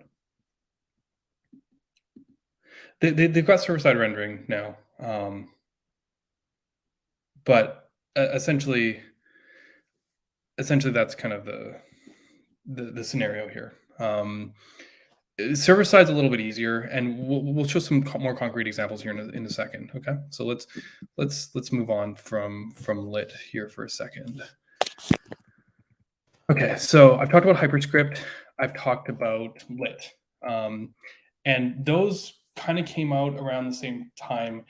In a sense, Angular also came out like in 2016, like not AngularJS, and it was doing its own kind of compilation of templates. But I want to fast forward a little bit further now, and let's talk like Svelte. Let's start talking solid and start looking at, you know, what that kind of compilation works. This is important because it's gonna tie into into a few other things here. I'm going to do solid next because even though it's relatively newer library, I wanted to show kind of how compilation affects this, because solid's actually more like React and Preact and HyperScript type variants than it is like Svelte, and that's why it's actually easier to show this in terms of compilation. Because remember a minute ago I showed you Babel, and I showed you how this doesn't get changed, and it's only changing it to a bunch of, you know, create element calls. This create element call could be an H function. It could be whatever you sub in depending on your framework. But essentially, it's like that. What solid does is it's kind of like a cross between lit, which we just talked about, and these HyperScript things, in that this doesn't run again. But what we actually compile the JSX to is a template that we clone, and then a bunch of dynamic reactive expressions that run. So, I mean, let's go count times 2. This, you've seen this. This is just like a counter, and I'm going to make it count by 2 every time we click on it. Essentially, this insert expression is a side effect, or let's pick something a little bit. I'm just going to do text content because it's an attribute. It compiles in a way that's easier for people to see. But essentially, we create an effect around the count here. Like essentially, we don't touch your runtime, your kind of component code, and the JSX becomes code to clone a template. See, template clone, that's the domino that we clone. And then we attach event listeners, and we create effect calls. And these are the things that run over and over and over again. That's essentially the compilation here. So in a lot of ways, it's not crazy, because I mentioned about wrapping things in thunks before. That's what solid does. But this expression here, sorry, not the data in this case, but this expression here doesn't. It's just a direct translation of what's in here, right? So, you know, we can put any legal JavaScript expression here, like I don't know. I did a multiplication. I can't think of something we could have like a format function. As you watch as I type here, it's just going to directly insert. We just take the holes and insert them in the effects. That's essentially the compilation for solid. That's why a lot of people call it very transparent, because it's not unlike here, right? When we wrote this count, you saw this count function ends up being a child, but let's pretend that React had a text content attribute. This, you know, in this example, and it did, and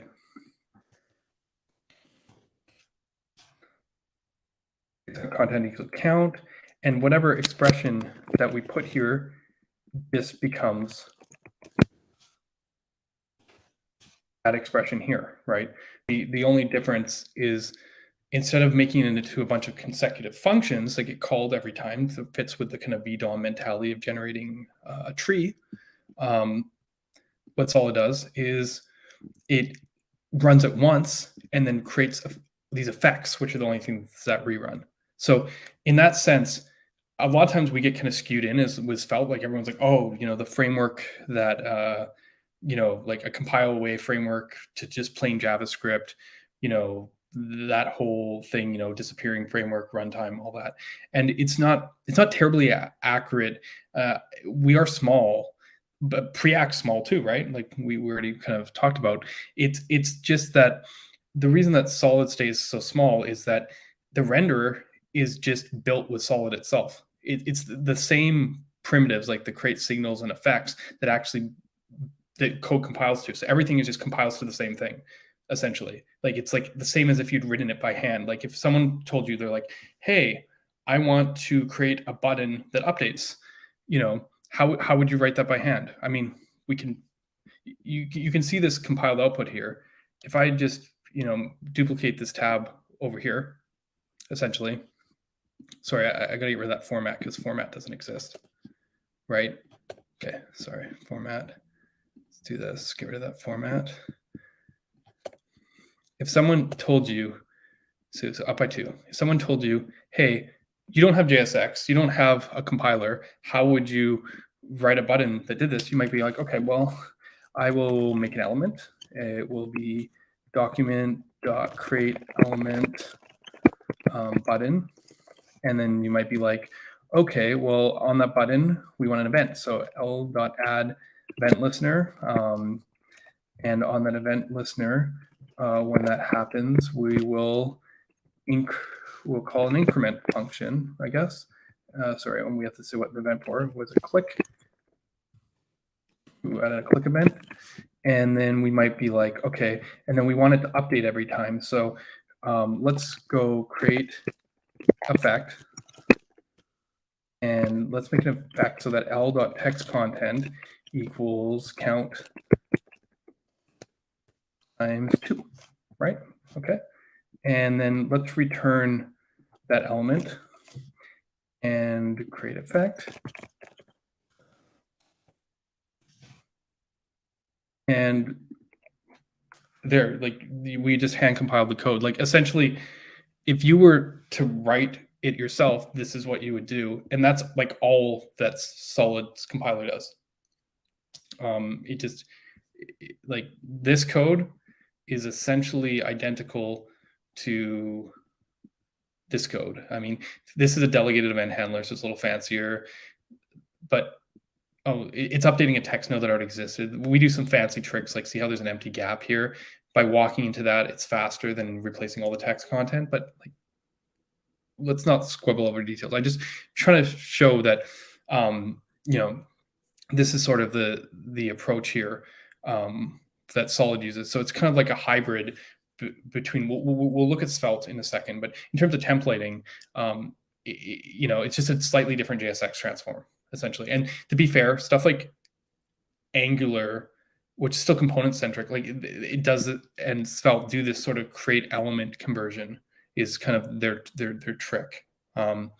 So let's move on from here, though. Just wanted to kind of quickly show that. Let's see, is there any questions in the chat? I haven't checked in on it for a while. No, good. Then we'll just keep on moving. So that's all there is to compilation here. And let's close a few of these windows. We've got too much stuff open. Let's look at Svelte.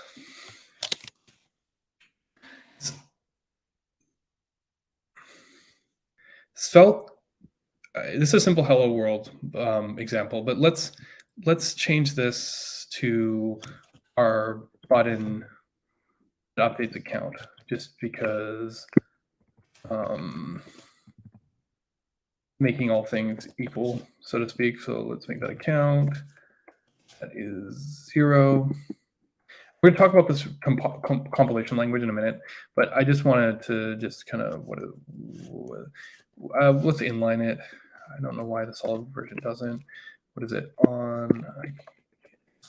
Click this, and then we are just going to go count plus count plus plus, and then we do count times 2, right? Okay. Remade it. So it's pretty sweet how terse that is, right? Pretty nice. But and if you look at this example, the compiled code, you might have a slightly harder idea of what's going on here, because Svelte doesn't really leave any of your code alone. It completely transforms it. But there is some key things that we can look at. They have helpers to do the create calls, but this is document create elements. So they went document create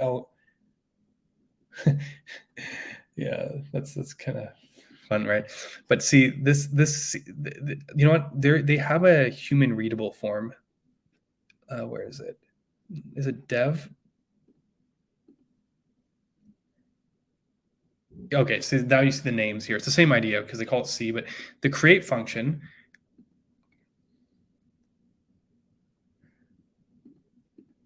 Oh, I mean, lit is similar in that it pulls the static parts of the template out into something that you can clone, similar to Solid. You know how Solid does clone node? Lit does the same clone node, except Solid, instead of making a render function that reruns and inserts the updates, it makes specific granular effects. But in a sense, it's very similar. Like you get a template that you call clone on when you create, and then when you update, lit basically remembers like the index to where to insert it, and Solid wraps it in an effect. But rendering wise, like the compilation part is kind of similar.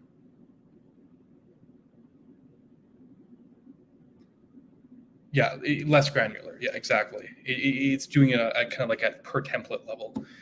Anyways, back to Svelte. So create element, set the text into t value, and they have some kind of add location thing. But what is t value? You might be asking. Well, t value is this value in a context. They have this idea of a context, and context is an array, kind of like slots. In like if I add another value like this, I mean, if I don't use this, this might not show up, but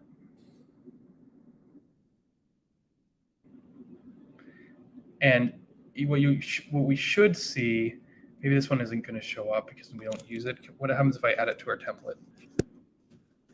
Yeah, what we should see is that now we have a context one. Essentially, they keep an ordered list of your state variables in a context object.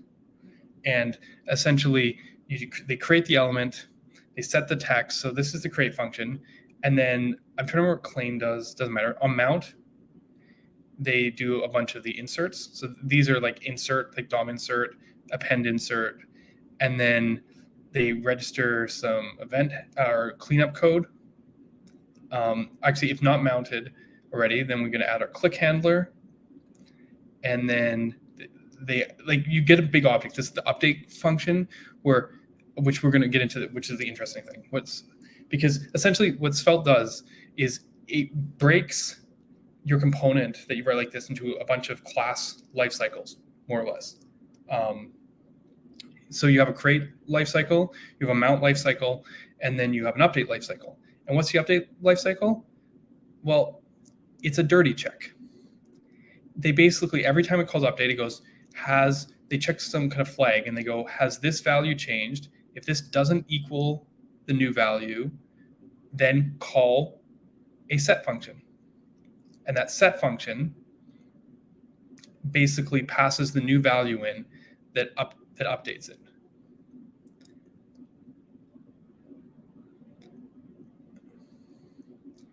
Now, there's a little bit more here, but once the updates, this is set data dev. Let's see if we can find that. Set data dev. Can we find that here? Where's the other location? Where is the other location? It's the only challenge with this. It knows there's 2 in here. The browser's not helping me here. That's too bad. Okay, let's not worry about that too much. What I'm getting at here is Svelte does, like, every time on the update cycle, it checks each individual value if it's changed, and then applies the change only if the values aren't equal, then it applies the change. Yeah, I mean, yes, and this is why Svelte is much larger. I didn't pull this up earlier, but I actually did this kind of article the one I was talking about earlier in the stream, and if you actually look, Svelte's runtime is insanely small, like 1.85 kilobytes. Right, that's small. Like React's 36, Vue's 17, Preact 4.5, Solid just under 4. But Svelte's components are like double the size of Vue's components. Okay, so just kind of keep that in mind in terms of scaling, because as I said, they catch up quickly. But essentially, and then they have like a couple other different life cycles and a destroy life cycle. But what I wanted to show is, where's the click handler? Wherever the click handler happens, click handler. The click handler is the last piece that I want to talk about here on Svelte, because we have a $ invalidate, which updates the count and stuff. And if this looks familiar to you, like I already showed you the class component with the life cycles, and then $ invalidate. Can you guess what that is? Like you've seen before, if you're a React developer, it's called set state. Essentially, Svelte compiles into kind of like a smarter version of React. Like it's still a component that reruns, and they let you do this, but that just turns into set state. So they call set state for you, which reruns the components thing. And they did separate the crate, so it doesn't do the crate again. But then when you run your update function, which we saw here, it just goes through and dirty checks each value and decides whether to apply the change. Compiler does this up front, but essentially, the way this works, as I mentioned, is you have slotted data slots that happen at a certain index, kind of like, say, React hooks. You have something that tells the component to rerun when the event happens, which I showed you here, like invalidate, right? And then you have a very simple shallow data diffing routine that sets the data. And that's pretty much it, right? It pulls it into the component instead of putting it a lot into the framework, which keeps the runtime small, and it is very beneficial. Like Svelte is the smallest framework under 12 kilobytes. Like if you're making a demo, like you're making a site that's smaller than about 12 kilobytes compressed, Svelte will be the smallest. Once you get over 12 kilobytes, Solid or Preact is a much better choice. But like if you're making really quick demos, maybe you work for the New York Times and you just make it kind of small throat thing, like the size will be unmatched with Svelte. It's the best demo framework that's ever existed. But obviously size isn't everything. It's just kind of like this is how the compilation works, generally speaking. This is super powerful though, because now that you kind of got this picture in your head of how Svelte works, like it's really cool, because like these aren't actually anything special. They're just variables. We like t value. They just get stuck in a specific array, and that reruns and stuff. This talk from React Conf suddenly starts making a lot more sense. We're not gonna watch the whole thing here, but he was making this to do MVC thing that you might have seen kind of this example of. And React's problem is when it reruns, it reruns. So he kind of went through a whole bunch of transformations here where he took his filter to do MVC list, and he started going, oh, has changed. He introduced a bunch of intermediate values, and then did a lookup against an indexed cache with the numbers where these memos were. And if you look at this example for a moment, it kind of looks familiar. Like, are we looking at Svelte or are we looking at React?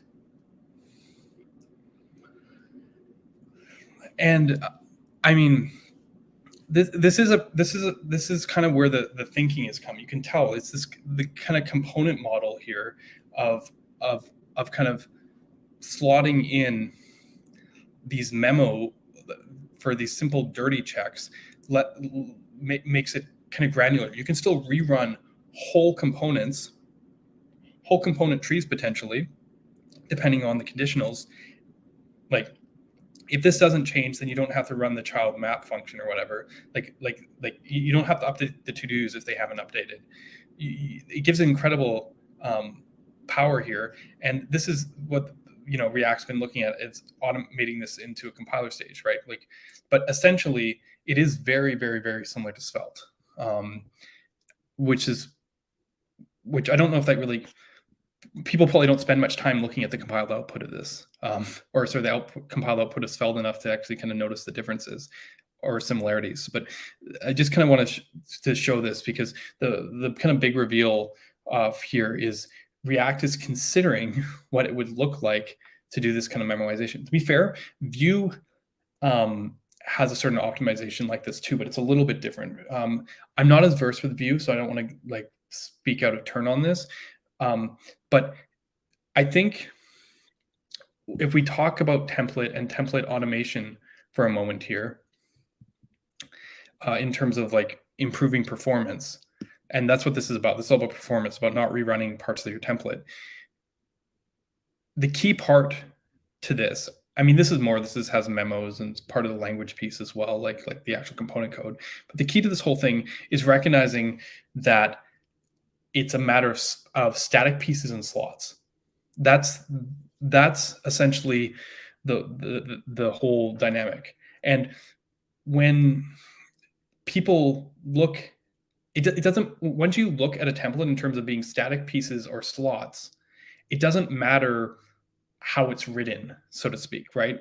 You could be looking at JSX like solid. I mean, this isn't a big JSX blob, but you know what I mean? Like, you can be looking at this and go static, button, static, on click, slot, text content, slot. You could be looking at JSX. You could be looking at our lit template that I already closed down. You could be looking at Svelte, static, slot. The difference between JSX and a custom template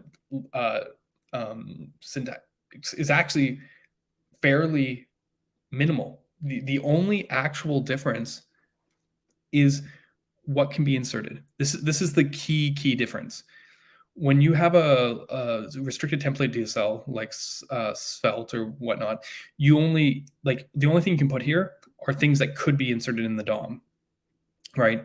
If this was capital button component, you still don't. There's only certain things that you are allowed to be put in here, whereas. And that they use slots for this way, very similar to web component mechanism, to kind of make sure that the reason slots are like the API is because it ensures that you can't do much with them. Like, essentially, they get hoisted from one position and insert directly in another position intentionally. And Vue's kind of similar too. Whereas React, you have this props children, which is dynamic. That's the only difference. It's that these holes can be like anything in JSX. But I mean, only to a degree. If this is a native element, these can only be legal things that you can inject in the DOM ultimately. Like, even if you have a child component here, even if this is button, or child or whatever, I don't care. You know that what this returns has to be something that's insertable into the DOM. So it's not as loose as you might think in terms of analysis. You're still just dealing with static parts and slots. And in case of something Vue or Inferno or all the libraries, it's an exercise of splitting the static stuff so you don't redo the work and only updating the dynamic stuff, right? In Svelte, this happened essentially by having a create block that is separate from a mount and an update block. With Solid, it's us hoisting this template out. It's also the fact that this only runs once, so this is also kind of all part of the static part, but it's a difference between this stuff and the updatable part here, right? Obviously in Solid, this is a very small part compared to the others which run full functions, but essentially it's a matter of separating the static from the dynamic. Vue does the same thing. It even like keeps hoisted static references to VDOM nodes, so it knows not to diff them. That is how template optimization works, and it doesn't matter what templating language you use for the most part, at least on the client. On the server, it's a different sort of challenge, which we haven't really talked about, and people don't actually talk much about it. But I'm going to take a moment to talk about server template rendering, just because I think before we move off the topic of templates and get to the next topic, which is languages, I want to kind of at least spend a moment on the server portion of the rendering. Let's see how the chat's going. Yeah, that's fine. Some of you guys are still here. I knew this would be a heavy topic. This wasn't going to keep everyone's attention all the time. Maybe people come back and check it later. But this is really a big topic. But luckily here in Solid, we actually, and Svelte, we have this ability to change to server template. I'm going to do the Svelte first because it's really illuminating, because we saw all this code here in Svelte, and this is all because they have to separate stuff because stuff in the DOM updates. Do you know what happens when Svelte when we change it to mode SSR? Let's watch. Oh, there's our whole component.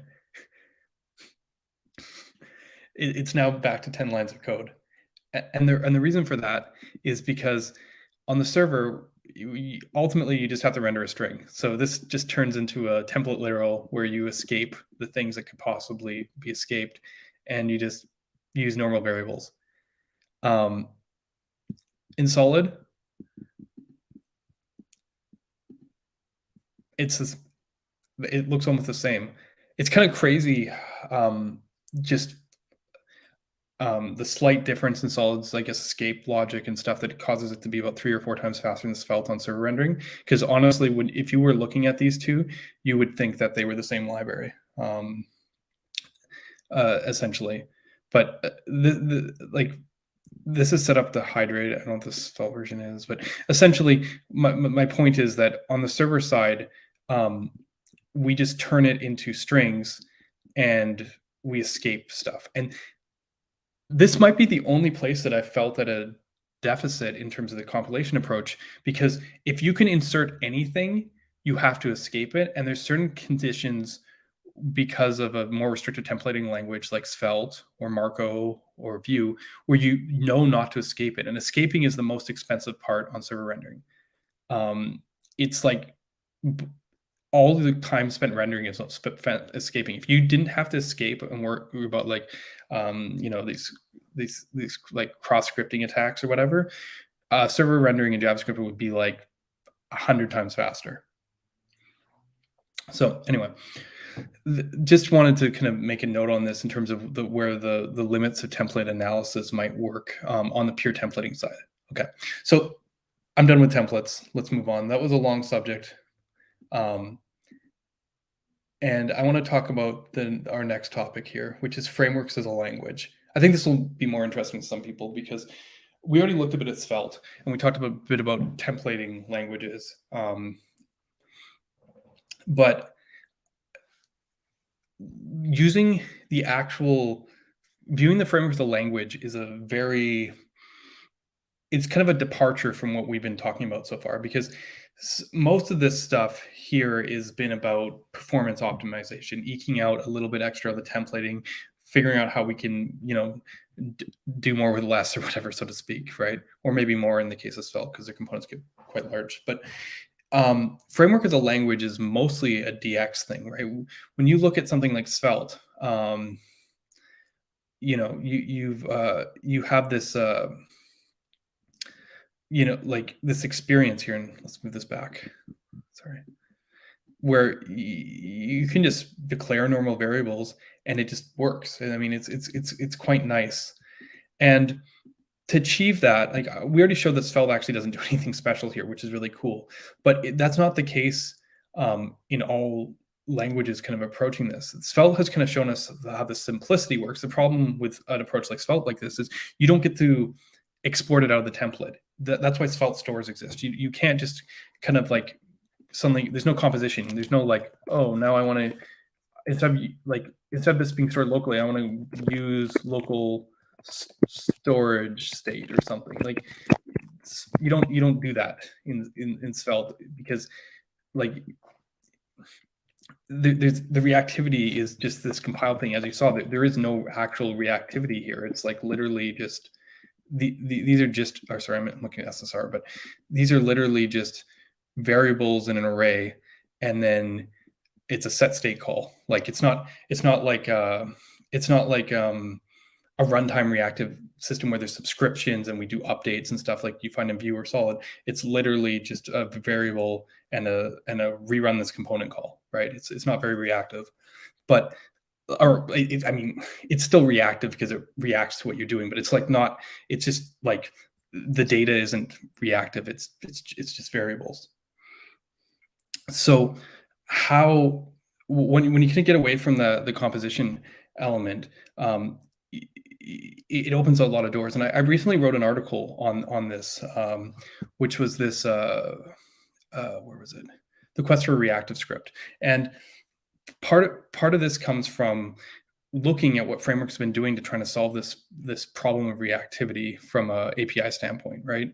And I talked a bit about something called the destiny operator, which is this idea and of basically the whole idea with reactivity here is that you want it set a variable such that it always reflects the update. So like if you have a equals 10 and you say that b is a plus 1, it should always be 1 above. So like when you change a to 20, like I'm doing here, b should be 21. That's the whole kind of concept here, because UIs are all about synchronization, right?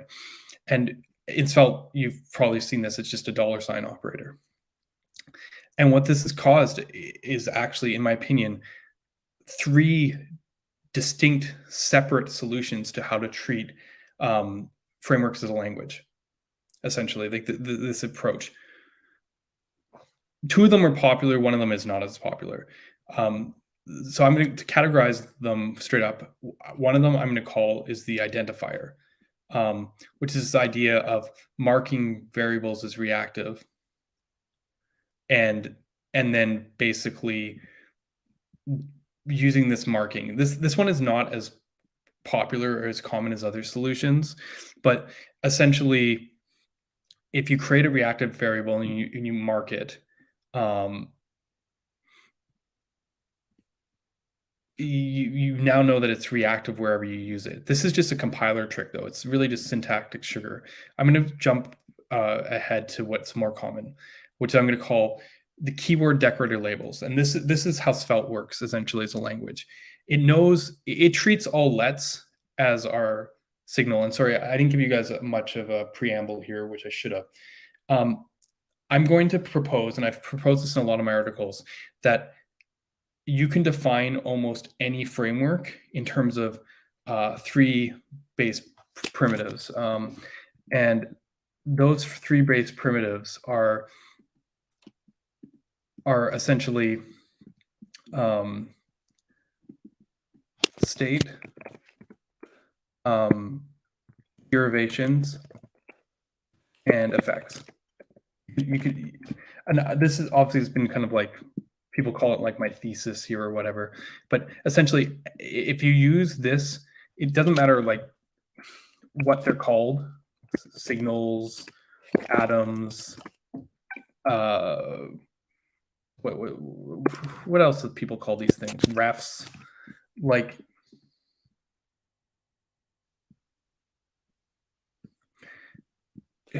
actually, ironically, in Svelte, I might even call, like, technically Svelte has stores for different types of ones of these, but essentially you observable. Sorry, I missed that one. Essentially, there's this idea of the stateful atom, there's this idea of derivations, which are kind of calculations. They're pure. They're based on it. They don't have any side effects. So memo in React, or like computed in Vue or stuff, or maybe even selectors like in things like Jotai or whatnot. Like there's this kind of derived state, and then finally the side effects, which are also like watch in Vue, or effects in a lot of whereas auto run in MobX. And hopefully this is visible. Technically, Svelte stores can be both state and derivation. They have derived stores and normal stores. But essentially, if you use this, if you use this language here, and you can basically, this is the language, so to speak. I've like people talk about frameworks as a language, but I actually don't even think they're different languages. I think they're actually all the same language. So like Svelte might call, let's say Svelte calls this a let, right? And then they call derivations a $sign operator or like variable, and this is just $sign expression. Like Marko actually has this too, which I'll talk about a bit. Has const. Like essentially, almost all UI frameworks can be talked about in this language. They run slightly different. They have a different execution model, but essentially, we have these three things. And the problem is that if we want to isolate the language from like the component cycle, like so that it isn't tied to it, which I haven't explained why we want to do that too much. We have to use reactivity because it has its own ability to change. If you have something like Svelte or like React, where the state is actually just tied to the component, it's not necessarily transferable. But as I said, they can still use this language as well. It's just kind of a matter of it's kind of jarring to switch modes when you suddenly just want to use something in a function or a different file, and you can't use it because it only works locally. React lets you use hooks. Even though the React's only rule is at runtime, it has to run the same way under each component. It has to be called from a component, but it is still essentially composable. Svelte's compiler doesn't allow for that, so you have to switch to stores. But even with stores, you still have the same three things. So Svelte's like push the boundary in one way, but it's very, very, very limited in a different way. So I just kind of, this is the challenge with compilation, because you do it because you want the syntax. You want to be able to have more restricted language to be able to better convey intent, but it usually means you lose the escape hatches, which is a design consideration. One of the reasons one might be, more skeptical of stuff like that React forget talk, because of like you're kind of giving away a certain amount of control. If you just give into it, then it might not be a problem, but you do lose a certain power in that trade-off, and this kind of always comes with compilation. But the reason I want to point out this relationship here is because it's very relevant in terms of how we talk about frameworks as a language. Because to me, all frameworks do kind of have the same language. There's just subtle differences. Okay, question. Now, years after, do you think React's decision not to go into state was a good idea or design was? Yeah, it's kind of funny. This is what killed me about React, because, and you could tell the difference. React was like, we're just a Vue library, which is interesting because it kind of is, because it's like Backbone. It kind of like, they don't inner HTML it. They do a smarter inner HTML, but essentially they're like update some state and then re-render my template, right? Like Angular was a bit like this, although Angular made the whole tree into a big mess of dirty text. So again, Angular 1, or AngularJS or whatever. But essentially, React was like a smarter Backbone. Knockout, which is around back in that Backbone days, was just a state library. So there was like a split there. One was like, I'm just a state library, essentially. One was like, I'm just a Vue library. And for me, I'm just a state library was the obvious choice, but it actually didn't play out that way. So I think to answer this question is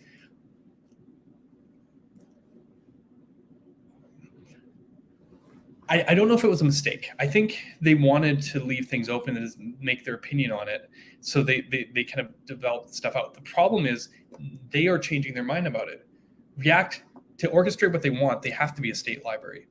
Hooks, the move to hooks, like it's kind of interesting. All these things that we've been seeing going on in React, like the way that they've kind of been migrating has been very intentional path.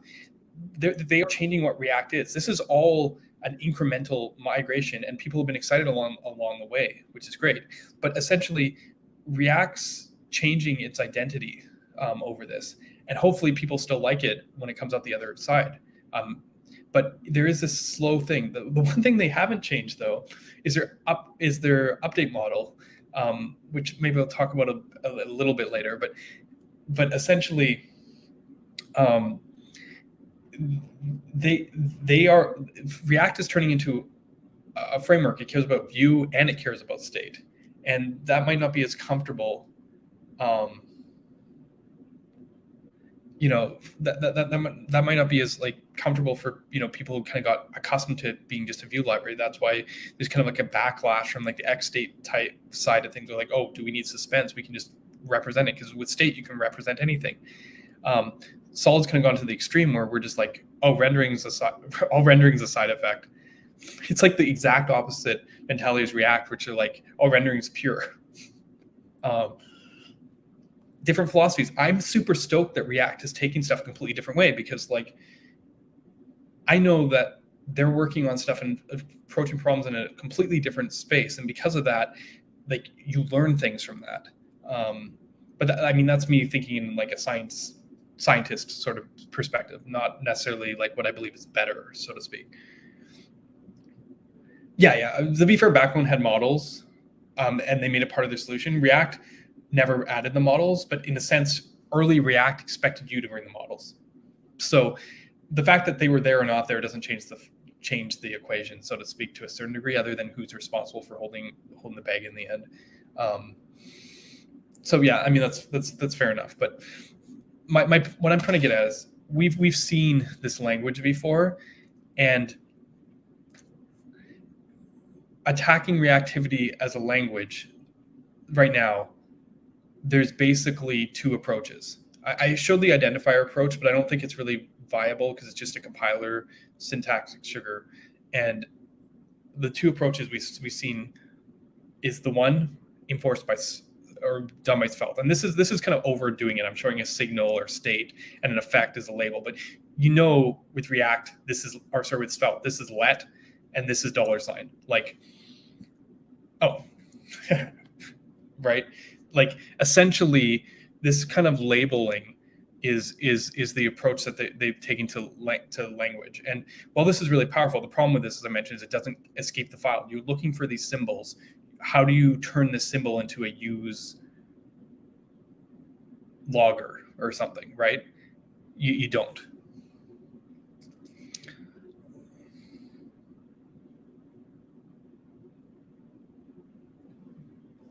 Right, and this I talk a lot about this kind of composition is king. We did a stream a few weeks back where I showed how to turn a for loop into a paginated component in 4 different frameworks, and it's the same kind of problem. Like Vue or a few of them, like Svelte with their templating language, like you could always use the language on the outside and try and change what you do in. But in the case of something pagination where the child needs to control the pagination, you actually need to change the API you present.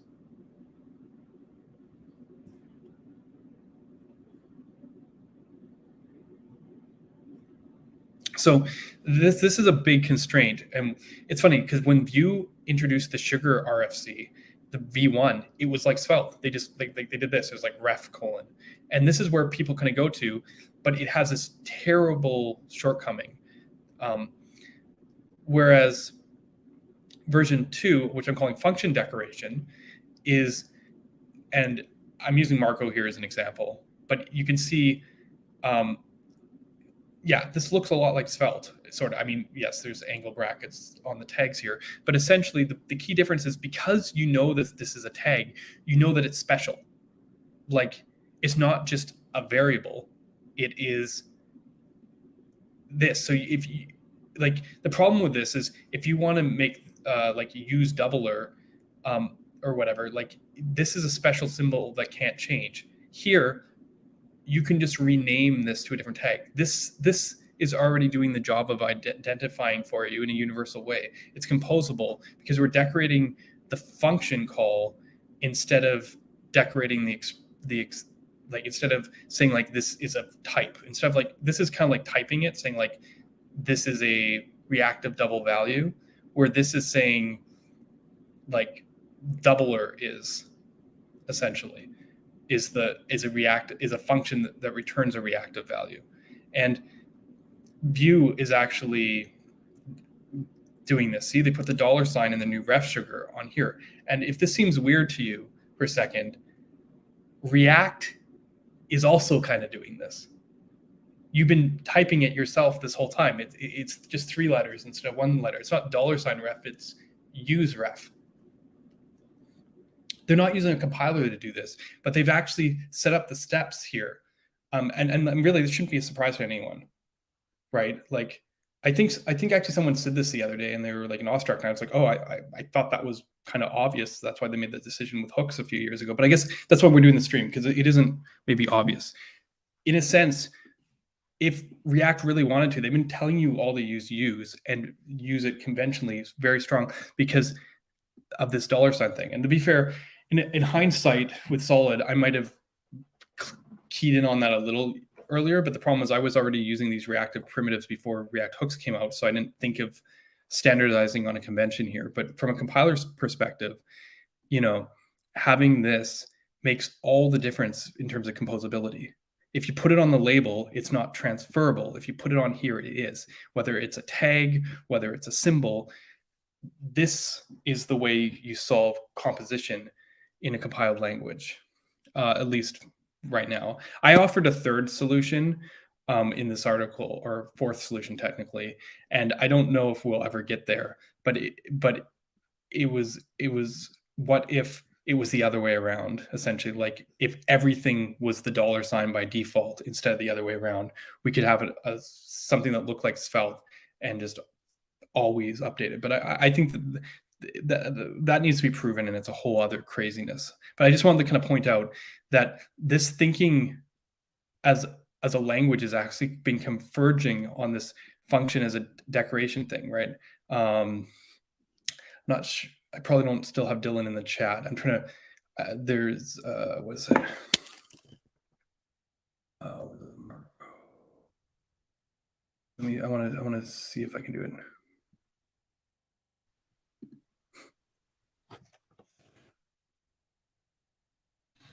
Okay.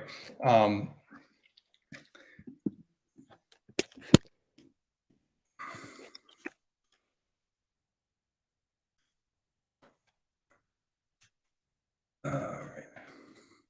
Let's use concise mode, but I'm just going to quickly make our button example again.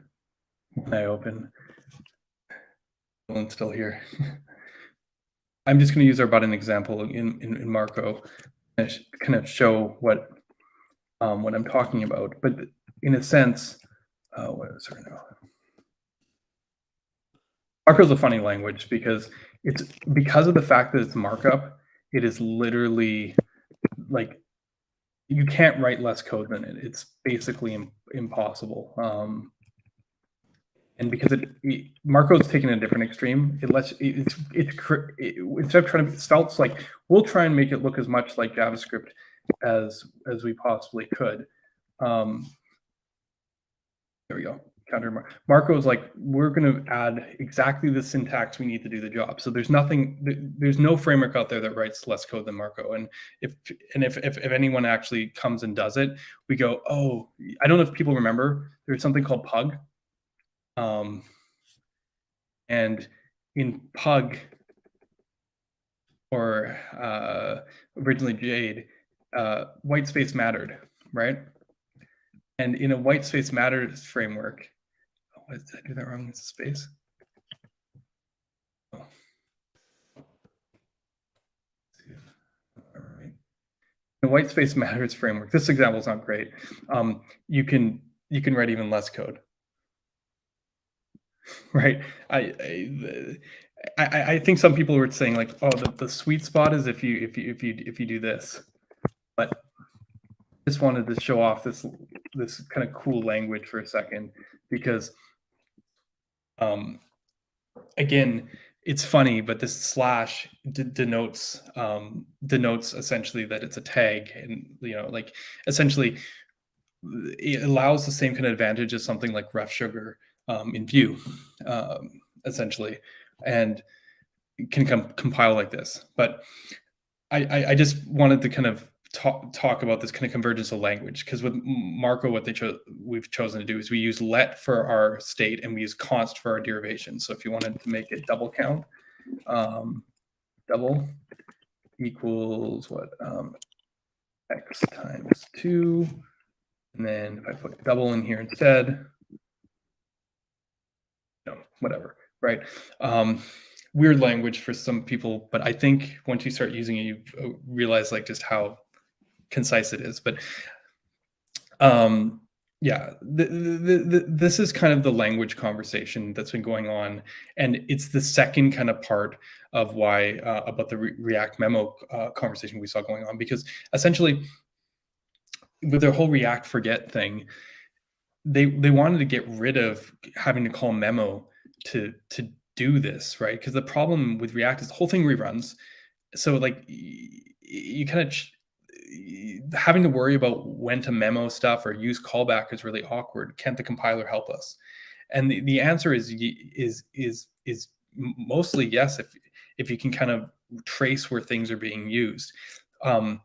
But as I said, the real powerhouse of these of the approaches, and where like the simple stuff usually falls apart, is what do we want to call this? Double is what is just a second. I'm just gonna is if you can essentially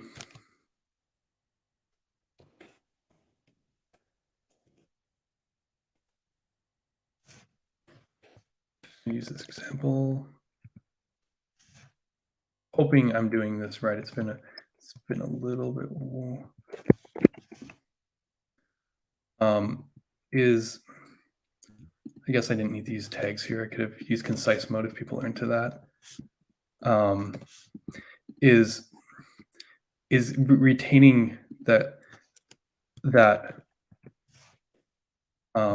consistency.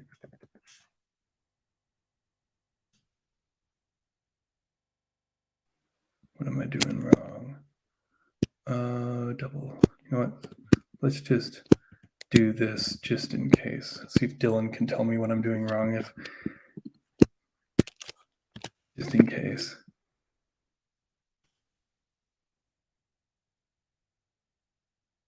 It's also possible that this is just a limitation of the playground. This is very, very, very new. Although I swear I did this did this a few weeks ago. Interesting. Maybe we'll move on from this for a sec. But essentially,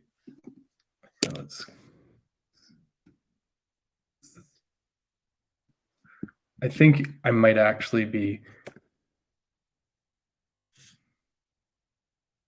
Oh, do you know what it is? Oh, I'm sorry about that. It was literally just because of missing an S.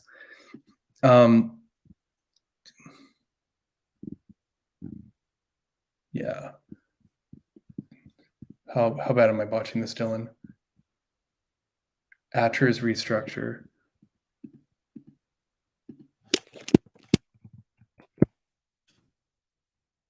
Right.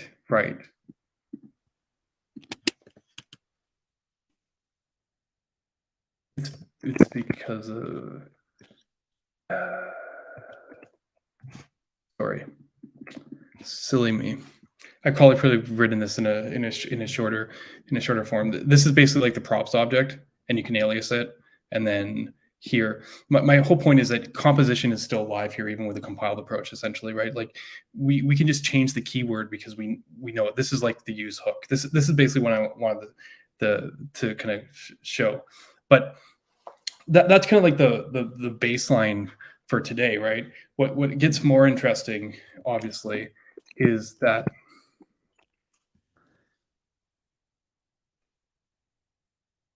if you look at something like tag, then I'm going to kind of let's switch to the next section here, because this is mostly what I want to kind of talk about. I want in terms of the language stuff. We're going to talk more about it. I didn't make a banner for this one.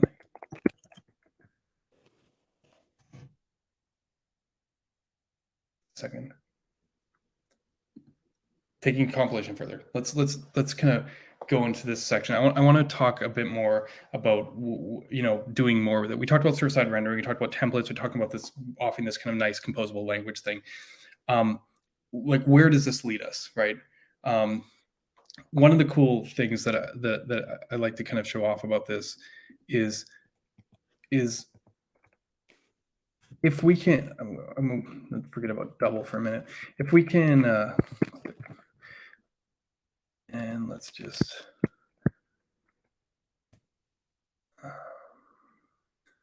what was it again? Let's maybe a span here. I just want to separate the button from the display of the count. Okay, so let's make it a div.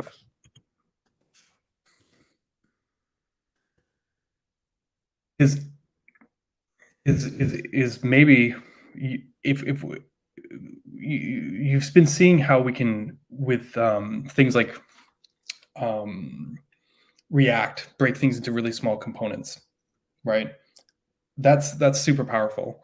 But what if, and we've been co-locating our state. Everything we've been doing, if you look at things like suspense, if you look at things where we're kind of inverting the control, we're trying to write our state with our components. First, we had class components, and class components are big blobs of life cycles, right? We've seen that. Then we got React hooks, and I don't have the image in front of me. Most of you have probably seen it. Maybe I'll pull in a Scala draw, but it looked something like this, right? They showed the class components, and then they showed the code with the life cycles in it, and they were like, okay, there's this code block here that relates to thing black, and this code block here that relates to thing black, and then maybe this code here in render that relates to thing black, and then essentially the hooks version versus the class. Oh, sorry, that one. Thing black. Okay, done.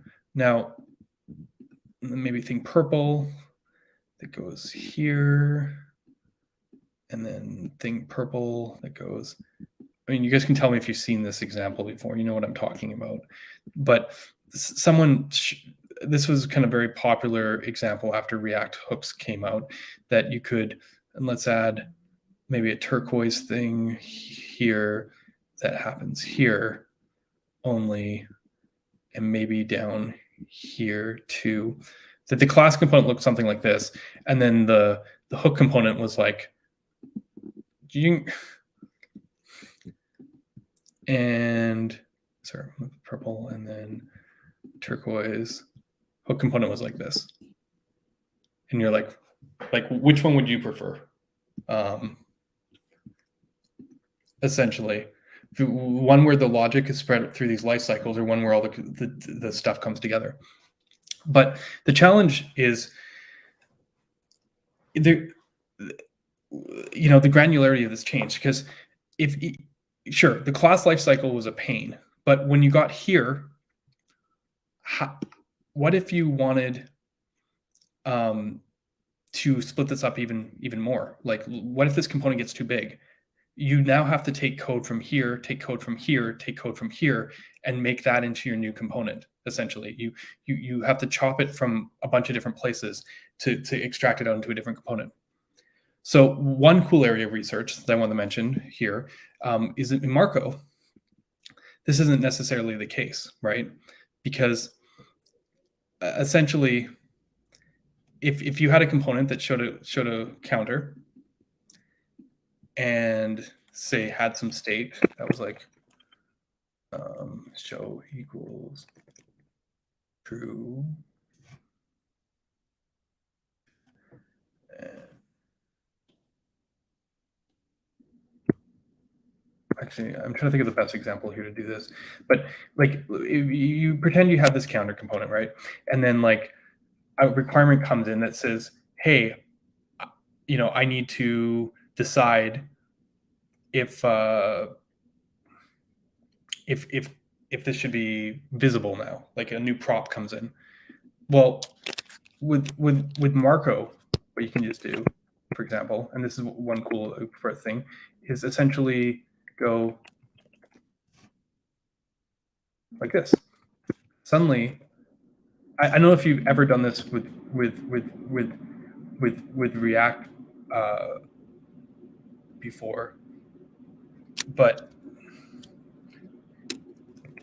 like, see, it works.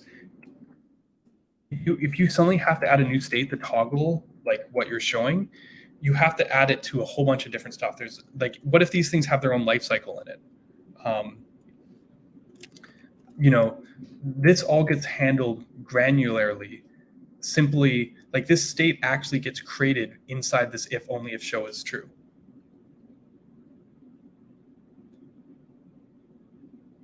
Right. And essentially, now if you want to pull this to a different component, well, you could just copy and paste this out in a single go and pop it into that other component. Delete this one. Yeah, I tried to indent, but the shortcuts don't work.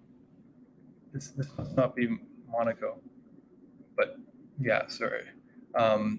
Like, basically, you can write code in such a way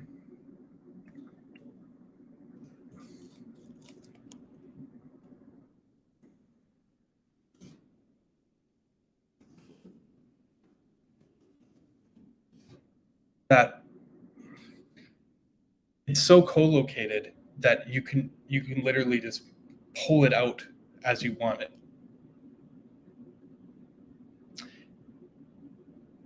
Yeah, I think this is fair, and this is the question. This is Svelte's key to success, right? And I think this is what I wanted to talk about this a little bit, because Svelte looks similar, even though it executes completely differently. Like, it couldn't be further from plain JavaScript, but like, it looks familiar. Marko, for example, is the complete opposite concern, but it looks different. And actually behaves different. Like, so I guess it's not complete opposite, but it just I agree, and I think this is one of the challenges of creating something that's special purpose that actually works really well, right? As I said, nothing is shorter, more concise, more analyzable, but it's unfamiliar, and it's always going to be a barrier.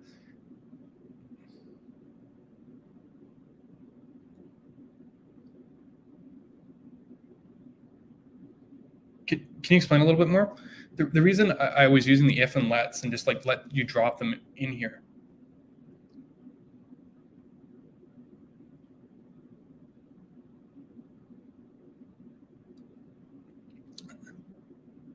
The reason I said we use the tags for lets and whatnot is to denote that special thing, so that we can replace it. It could be anything. It could be double, or it could be something. If you use like a label-based thing, like Marko actually has a syntax right now with $, that lets you just write like any console log, any like hello, like any kind of JavaScript anywhere in the template. This doesn't work in tags API mode that I'm in right now, but I just wanted to kind of, like, show that, like, effect.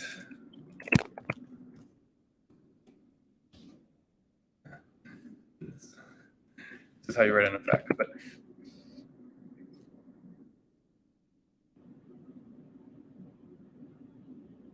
Well, you need the thing to denote that it's special unless you don't, which is what I was getting to with the reactive script thing. That the whole key is you have to identify that it's a hook, right? So to speak. I mean, I'm not going to get into the language design too much on Marko right now. There's a great article where we talk about it that I'll post in chat. I just wanted to brief. There's a couple more things that I actually want to get to here, which is, where is it? Marko.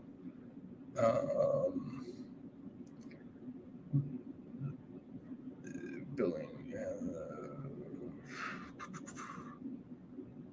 Sorry, designing UI language. Yeah, this one. So I'm just gonna drop that in the chat.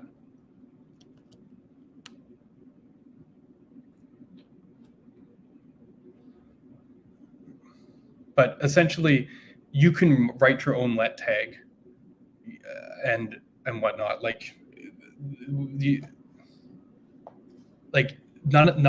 These are just components. They're just hooks, so to speak. So they can be user land. That's why I was trying to show with the doubler. But the benefit here is it's still analyzable, which can lead to other types of optimizations, right? As I said, it's kind of like the way React uses use. Okay, so where I wanted to go next was I wanted to just go back into this example one more time. Some of you might have seen from that thread that I posted. Evan Yu remade that to-do MVC, the example in Vue, and he did so by, very easily. What he did was he used reactive, and reactive is in deep nested proxies, and he made the filter to computed call. And this is this is the derivation, this is the state. And if you look at this example, when you change these, they update, but when you do this, these don't update. And when you change the theme color, these don't update. And as I said, React was using this compiler to memoize the components. In Vue, you just use the fine-grained reactivity, right? And this is kind of, as I said, this is all runtime and very similar in Solid. So I was like, okay, well, what if we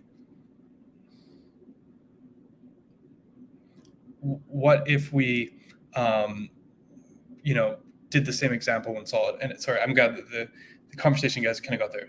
It's not some special contribution, it's a composition. Yes, we want people to be able to use different identifiers, make their own hooks, so to speak, but we need it to be analyzable, which I'm going to get to in a minute, essentially, right? The benefit of XML is, and this is why I'm showing this example next, is because you co-locate it so easily in that Marko example. Like when we had the if statement in here, go back a few steps. It's not letting me go that far back, but when we had the if statement in here, and we were able to, the state is just nested. If you tried to do this with JSX, you'd have to escape in with brackets, right? And that's kind of, kind of awkward. But this state is owned by this sub thing. And this kind of brings me back to this example here. I was like, okay, so let's make this in Solid. And I actually made it in Solid. And the funniest thing when I was making it, I made the console here. So everything calls once when it creates. But again, when you update this, it's only one call. So let's clear this. You see it's only calling it once. And when you activate this, it doesn't change the updated to-dos at all. Let's do this a little bigger, right? And when you change the color, it's not triggering again. And again, like Vue, the reason for this is we're using in our to-do list, we're using a store, which is like Vue's reactive, and it's fine-grained. There's no need to rerun these components. They don't rerun. It's only the stuff that changes. Like when you toggle a store, it's just changing the one to do. When you're doing this, it's not rerunning everything in the component memorization. To be fair, Svelte would work because it's separated. It'd be a little bit less granular, more like what React Forget is doing, but essentially it's just built into the framework. React is one of the few frameworks that actually doesn't do this, which is what Evan Yu's point was. But then I realized something when I was making this. The memo that started this whole conversation, right? Because this whole conversation started because there was this filtered create memo, or in React use memo, right? And that's what started this. The idea was, without the memo, React would just like redo a bunch of work, and filter to get called every time you checked it to do, and when you changed the color, it would run like a billion times if you didn't memorize the component. And in the view thing, until we have create memo to kind of do the same thing, to only update. I realized in this example, because of fine-grained reactivity, you don't even need the memo. You can actually write this example with no memo and be granular, because the list doesn't change, only the specific to-do does. And since that happens, you only have to worry about the updates that happen inside the to-do component, which is like, the checkbox happened and we fired the event and whatnot. It's completely isolated. But Vue could do this too. So I went back and I was like, okay, well, what if we just put the to-do component inside the to-do list? Sorry, inline it. And this, there's no to-do component anymore. We just basically have a nested component with its own kind of state updates internally in here. And that still works granularly. And this is kind of the reason I'm pulling this through. This is the Marko example, except with JSX. It's just much more verbose. It's the idea that we can just create state if we want to, or have stuff nested. It doesn't matter. The component boundaries don't matter, right? We can just do this nested, because it's never going to trigger the outer component to render again. Just because the nature of fine-grained is you don't need all the memos, because it's never going to call it again. You're not going to diff it, and you're not going to memoize it. So as I said, it's interesting to take a solid, which I already showed you, is purely runtime. The compiled output is just a bunch of clone nodes and some crate effects, and apply it to a reactive language. Like, does this have the compiled? I mean, this is actually a VDOM. If we actually looked at this, this is actually a VDOM like React. In the next version of Marko, it's not going to be, but like, you essentially can just use the state nested in here, because it's not about the component. Yes, a little bit, mostly, but the compiled languages don't have it. The downside is that it's possible to lose reactivity. It's hard with the compilers, to make this work cross-file. That's why, there's an analysis and like these special like symbols. With Solid's runtime reactivity, where is it? This one. We're passing around functions, so we don't have to worry about the analysis side. But it is possible you destructure prop somewhere and you lose reactivity. Generally speaking, it should require more memory to create these subscriptions. But because of optimizations ahead at compile time to do the clone templates, i.e. not have that tree that we saw here of like create calls, Solid has better creation performance too. So it's like leveraging both sides of it. It has the best updates because of granular reactivity. You can't match it. And the creation calls are more optimized than you're seeing in other frameworks. Svelte could look at optimizing that a bit, and that's what we're doing in Marko 6. But generally, the three elements of separating the static parts into like clones, the ability to do super granular updates without diffing, and the final one, to be able to use proxies or nested reactivity to actually isolate hierarchical parts of the tree. is the reason why Solid is fast. It basically scores top scores on all 3 categories. It's other approaches can only usually get 2 out of 3 at best. Well, cross-file means like if you import something from another file, like Solid just passes a function around essentially, right? So activity is retained because you can always call that function. In Svelte, you can't like get the let out of the file really. You could like there's two-way binding, but you can't just like make a function and import it. It loses reactivity. This is what I was talking about composition. And in Marko, we're using this information a bit to help us decide about what could possibly be reactive. But this is only possible. And so in general, right now, for that reason, that's why Solid's performs the best. It basically is the only approach. And Marko is actually using a compile time version of it, which has some slightly different trade-offs in certain areas.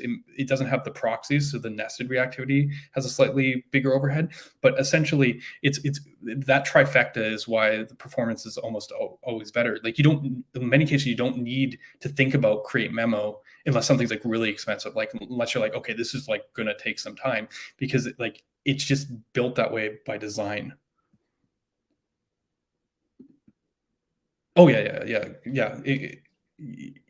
Yes. Svelte doesn't do composition. Like you can use stores to do it, but you've kind of switched the model. And then once you're back to stores, you're just doing full invalidate calls, which are fine. It'll do the diff loop, but like you can't nest state in Svelte. You can't go like create some state and stuff. You have to make another single file template. And while that might not matter much, it's very nice from a DX story to be able to kind of choose when you want to make your components. Svelte's still very top down. Ironically, Vue and Solid are actually more granular. So as I said, it's a slightly different tactic, but it's why, I mean, if you look at the JS framework benchmarks, Solid does outscore Svelte on pretty much every single category. But yeah, I mean, generally speaking, it's not what I want to show here is Marko's looking at if you can do this with compilation. Solid does it at runtime, but the key gist of this whole thing is that it's about like this idea: components are pure overhead. That I'm not saying don't write components, but the whole React memo conversation is about components. Like it's about like memoizing components, making sure things don't rerun. If you build your whole thing around components, that's the granularity you're trapped at. You can do smarter things if you can move away from that granularity. Rich Harris in his virtual DOM, it's pure overhead, uses this example. It's very, very similar to the to-do MVC example they're using, because the problem is if you change the selected state here in React, it reruns the whole thing. It reruns the map, it reruns this. In React, you would usually never do this. You write this in a different component so you can memoize it so like it can have its own kind of separation. But generally speaking, if you do it kind of like in a dumb way, or you do a lot of extra work when you have a VDOM. Svelte solves this problem, but you have a different problem. Your components are the boundaries essentially. They're the things that react. Like you're just auto memoizing. That has a cost too. What we have to do is get away from the components, which is it's not just about runtime reactivity or compile time. You can use it with both approaches. It's just a completely different paradigm shift.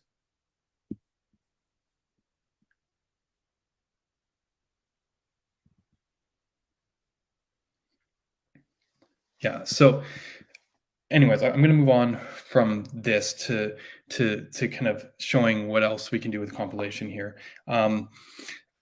The reason I want to bring up this granularity, though, and kind of talk about its role, kind of is because it is an area of research. Another cool one and kind of semi-related is where are we? Sorry, I have so many things open right now. Is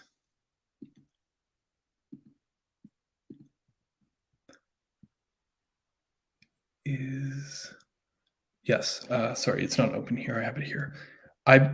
I was recently, Michael Rawlings gave a presentation internally at eBay, and I just wanted to show about how this sort of compilation of language, like stuff that, in a sense, Svelte does or Marko is doing, can actually lead to improvements not just in performance like this, but like for rendering, but like stuff for like sending less JavaScript. This is and doing less work. This is kind of the cutting edge stuff, and I thought it'd be interesting to kind of end this session talking about what can be done here.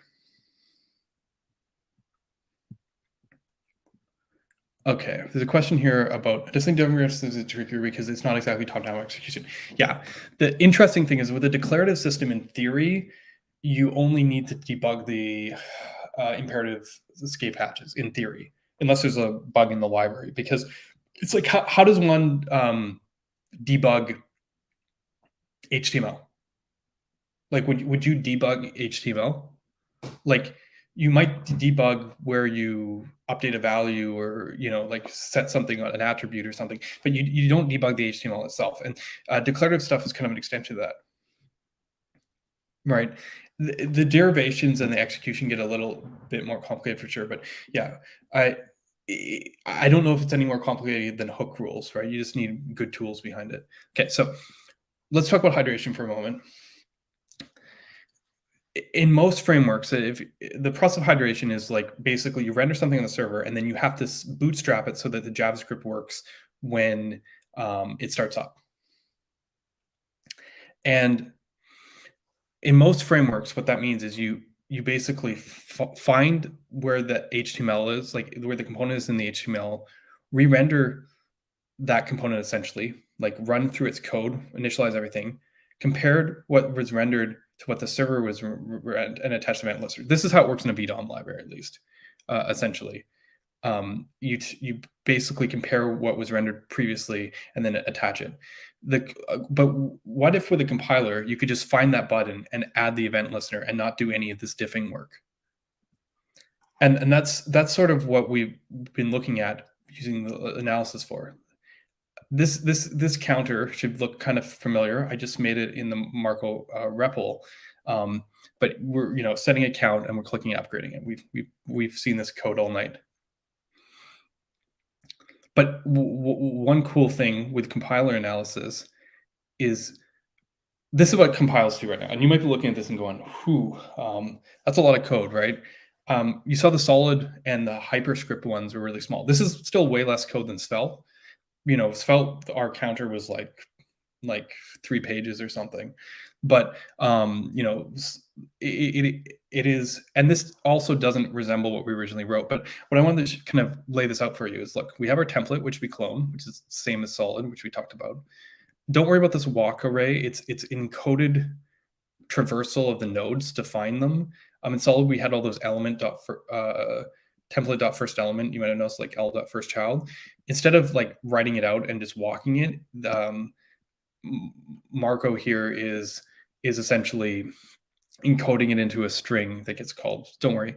But essentially, what if we could separate stuff into a function which we call when we render and one what we call when we hydrate? That's sort of what the thinking is here. When you render something in the browser, well, you have to actually do the rendering and initialization, and you have to hydrate it for the first time, essentially. The difference when you separate the static and the dynamic parts, like we've been talking about this whole time, you can start to see, like, what's the difference between initial render and hydration. In initial render, you have to clone these nodes, and then you do a walk to kind of add the reactivity. In hydration, you just don't clone the nodes, but then you do the walk to add the interactivity, right? So it actually makes sense that a hydration is a subset of what a client-side render would be. So in our simple example, when we render it in the browser, well, we have to initiate our let variable, or count. I'm going to go back here. So our count equals 0, right?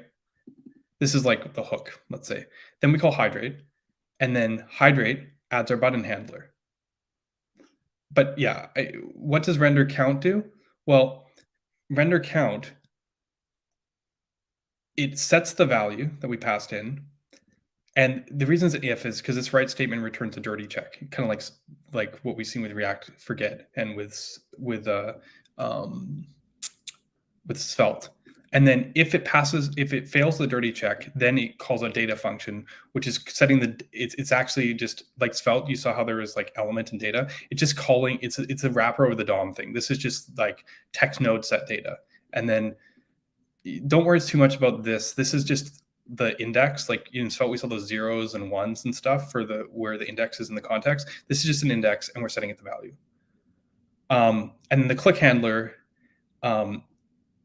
the last piece of code here, essentially, sorry, I zoomed too far, is essentially just queuing an update where we say on click update count with the new count. We read the existing value of count and we +1 it.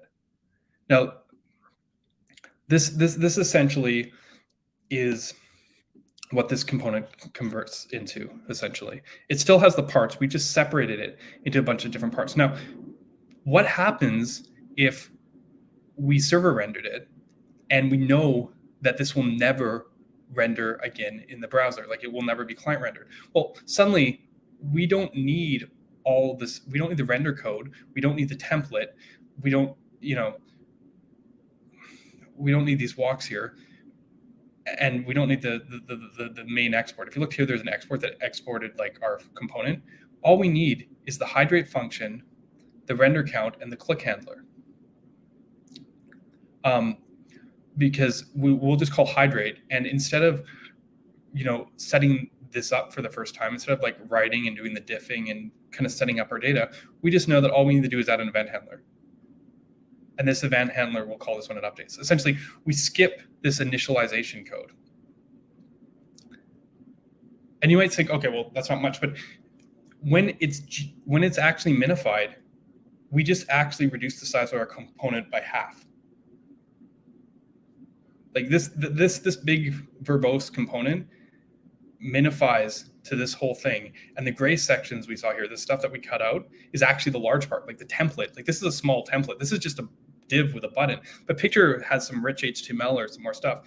We actually reduced the component by 50% simply from the knowledge of that this won't re-render in the browser, right? So, and the funny thing about this example is this is a stateful component. This is a component that updates. Like you click on it and it still updates in the browser. But we were able to ship half of the code because it didn't need to re-render. And this kind of mentality can go further, because what if looks like I didn't update this. What if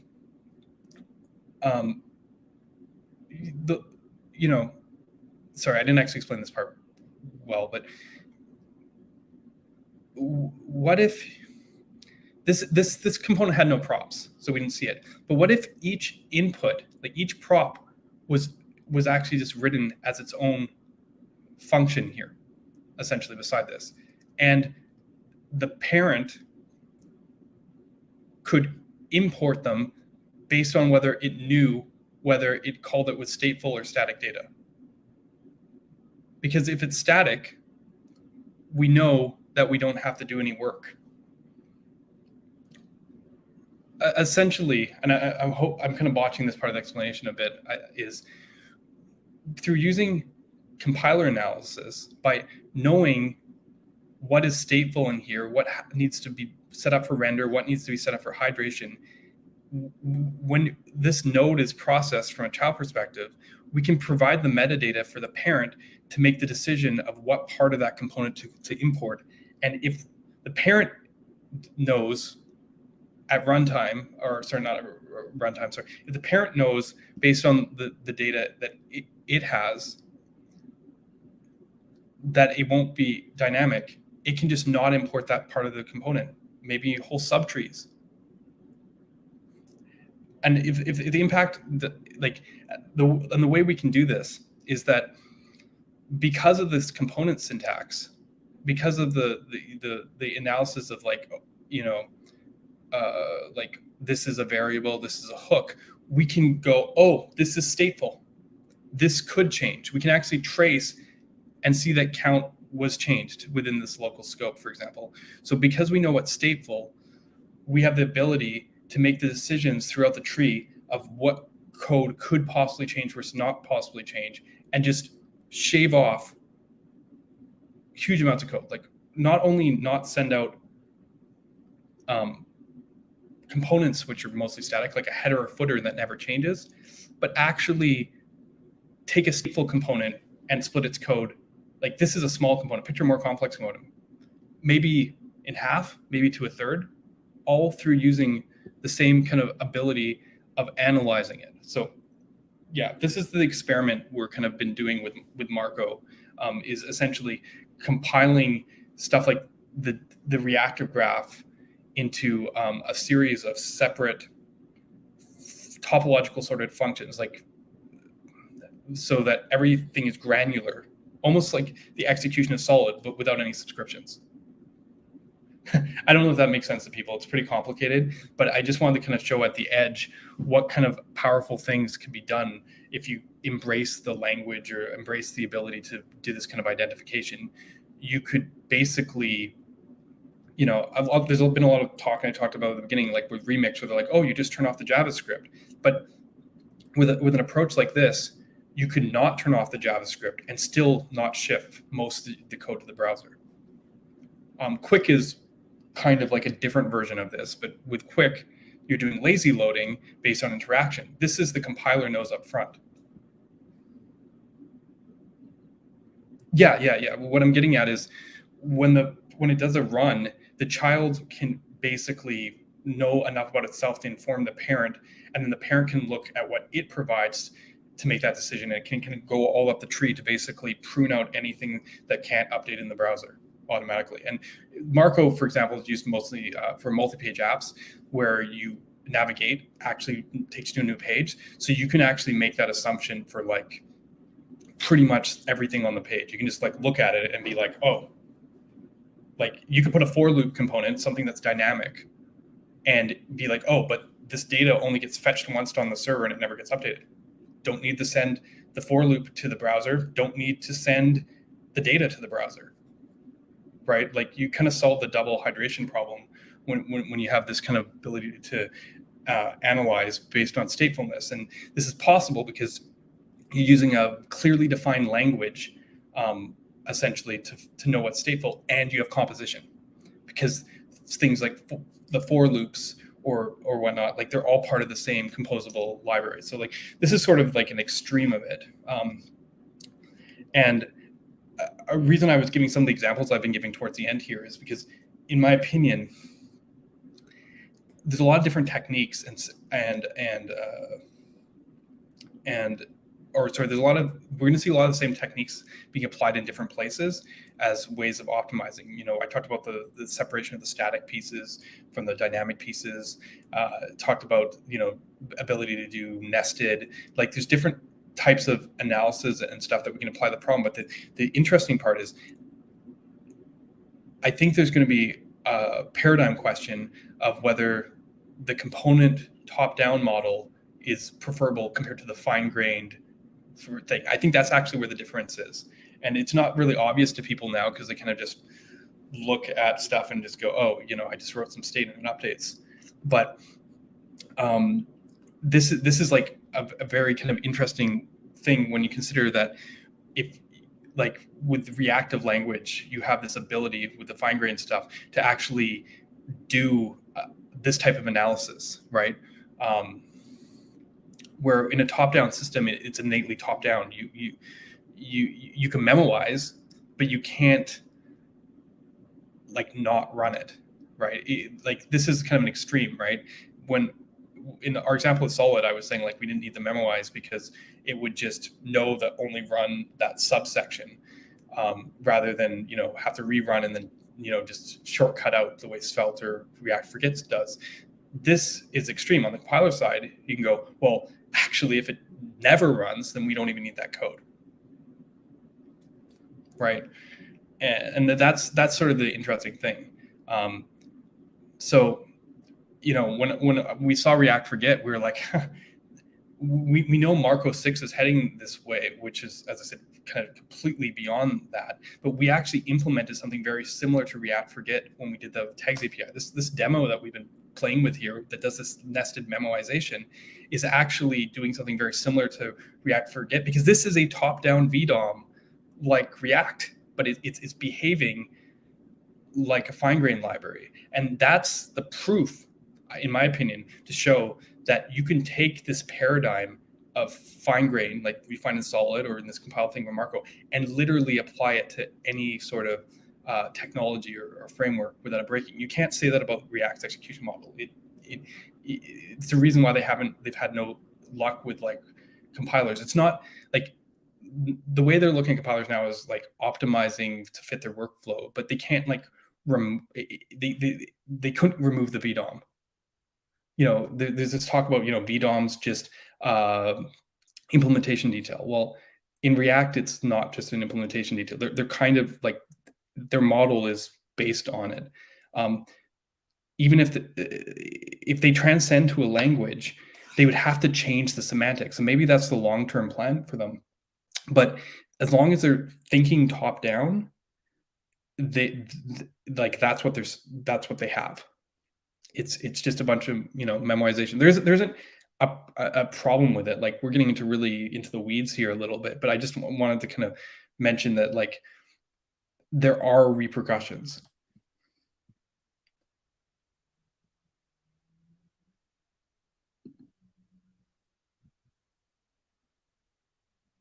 Yeah. I mean, that's the thing. But they kind of are. Sorry, I didn't leave that up long enough. They kind of already are. Like, if you think about hooks and stuff, like I've told people this before, but hooks, people go, oh yeah, you like really inspired by React's API, with Solid, you chose to do it that way. I'm like, honestly, the tuples were genius, but hooks look like Knockout from 2010. Like, I'll say it now, I'll say it again. They've already made that transformation.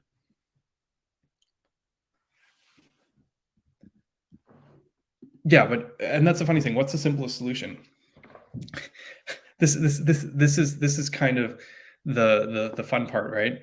I think the idea of easy or simple is a thing, and I'm glad this is coming up here at the end of the kind of this talk about compilation, because, like, on one hand, like Marko here or Svelte might be the simplest. You write the least code.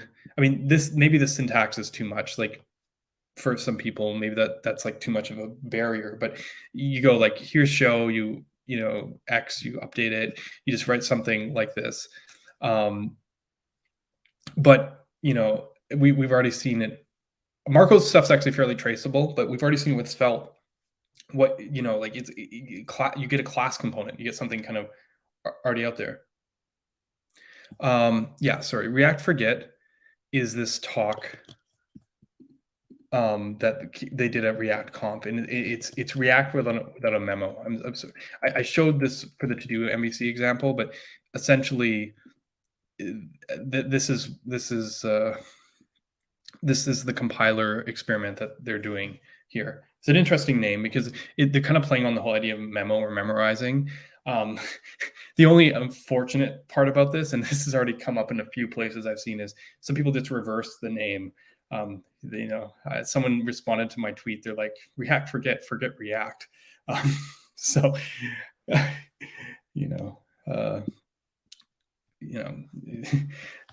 fun. Naming things is fun. But essentially, what I'm getting at is like, there's the semantics and stuff that come from like what you look at it. There's what it compiles to.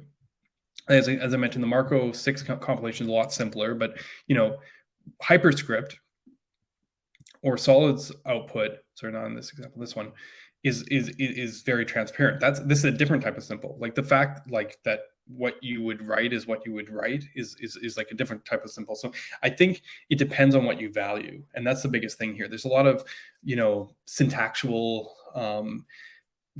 considerations and preferences, and the thing is, I got a great talking along those lines. Was it Solid Labels? right? I love the name of the package fits along GitHub. What is it?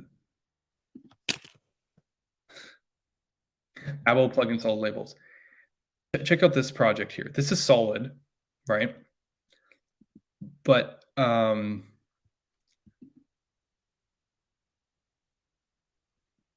it's also Svelte, essentially, right?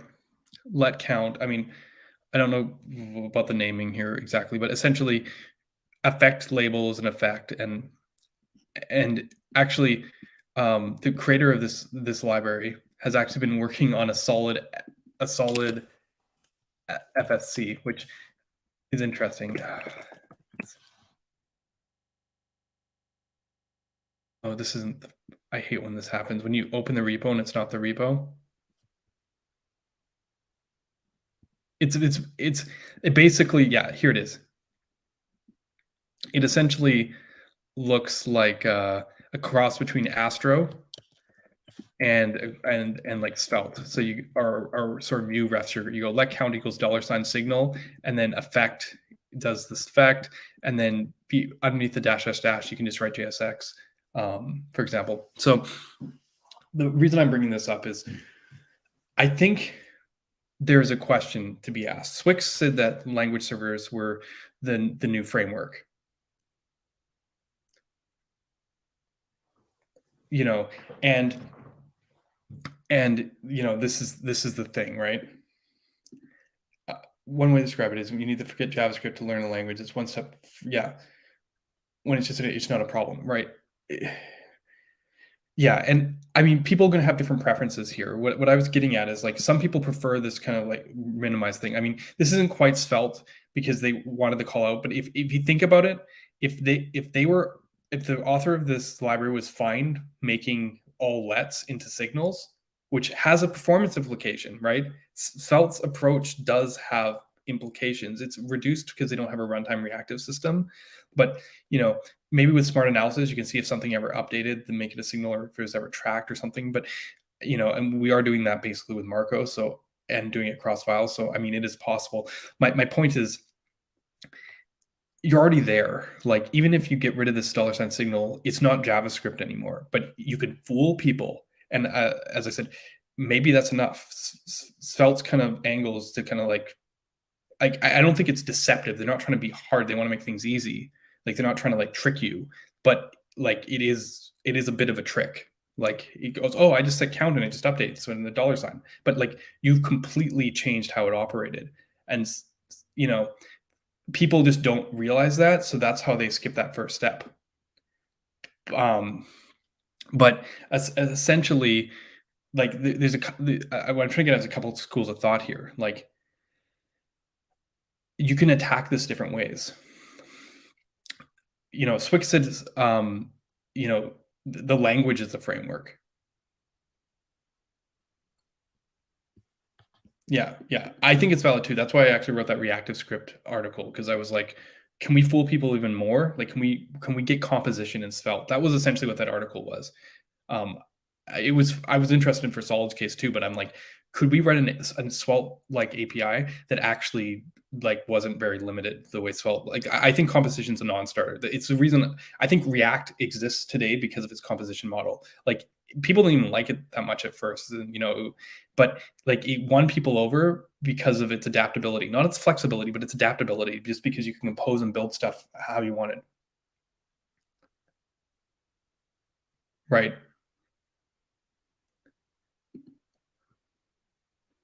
Yeah, that's true.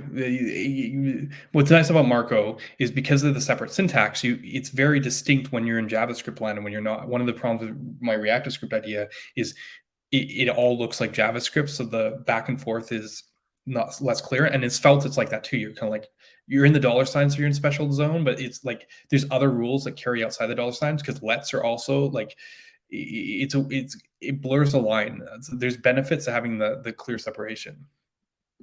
In a sense, Solid's cheating. Well, I'd be interested to know what you mean by that, because like I view Solid as like a purely runtime mechanism that I would just write by hand, right? It's like programming with promises.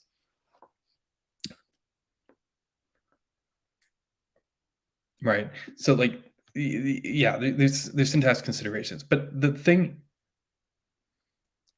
that I'm trying to get at is the framework the language, right? Like, is it the syntax that defines it when we're all converging? And in the case of Marko, it kind of is like the explicit syntax made that decision. Kind of, it's carved its own ground. It has exactly just as much syntax as it means to be effective. Like it's built with that in all in mind. And maybe this is true of Svelte, although Svelte has been missing composition features at its core language level. Not in its thing. You can use stores, but I mean in terms of language, or like, and this is why I'm kind of exploring both sides here on the compilation side, because, or another way of looking at framework is like what I'm doing with Solid is it's just primitives. Like, you could take Solid's primitives and use any language you want. Like, this is a very imaginative version, of using. Someone came up with this, and the cool thing is, sure, they've spent many hours and days on this stuff, but because of the power and flexibility of primitives, you could just design whatever syntax or whatever is fashionable for you and make it, benefit from the approach to Solid. So like, these are two very different extremes, right? Like is the language, is the framework the language? Like, are you identifying with this, like, or with Svelte syntax? Like, if someone rewrote Svelte with a different implementation but had the same API, would it still be Svelte? Or is, like, the lines are blurring, or like, or do you just write a framework and you can write it any way you want? Right now, in my mind, Marko and almost Vue are the two complete opposite perspectives on that. I mean, you could say Solid is also on the Vue side, but Vue is, how many different ways can you write a component in Vue? I think there's 3 right now. It's like every 2 years when the fashion changes, Vue will come up with a new way to write components, perhaps. Right? Like, the composition API, given the primitives, kind of like Solid, but then they're like, okay, well, we want to make it easier, or like make something, so they came up with another language. I wonder if like, like, Vue is like the please everyone framework. So from that perspective, it makes a lot of sense, because if something becomes popular, they'll just ape it on this Surface API, because if syntax and that's what makes DX, if that's what you care about, then like, maybe this is the easy part. Like, look, I have an example where I mock Vue's API using Solid or whatever. Like, it's just like a surface layer. But if you use compilation for good, like Marko, it unlocks completely different doors. And I mean, that's harder to do, and that's something you need a language for. So, it's one of those games where it's like, I kind of like the extremes. I want to see both philosophies of the extreme. I think the middle, or the compromise zone, is the place that's the least interesting, because, like, if you kind of have a language, but or a compiler, but you're not exploiting it to your full usage, then, like, you've just introduced something, like what is it doing? Like, someone else can just copy that DX. It doesn't have huge value. If um that's basically where my thinking is here, right? I think compilation has incredible potential, but it's not just about performance, like sheer performance, and it's not just about developer experience. As I said, the developer experience part is copyable. So yeah, I mean, take what for whatever that means. I just need some water.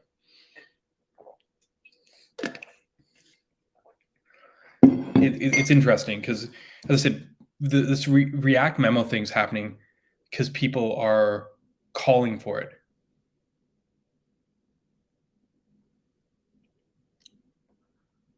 Right. That's sort of like that's the thing that's going on here, right? There's a big uproar in the React community a few months ago, and I think that apparently Sebastian, or Mark, can never say his last name.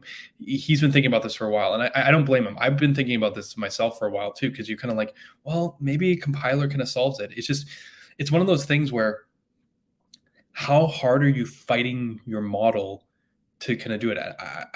When I was talking to Dan, and he was kind of going, well, I only see the R immutable way of moving forward, and he was kind of basically suggesting that frameworks that didn't do it the way React was doing it, perhaps like wouldn't have the same kind of capabilities.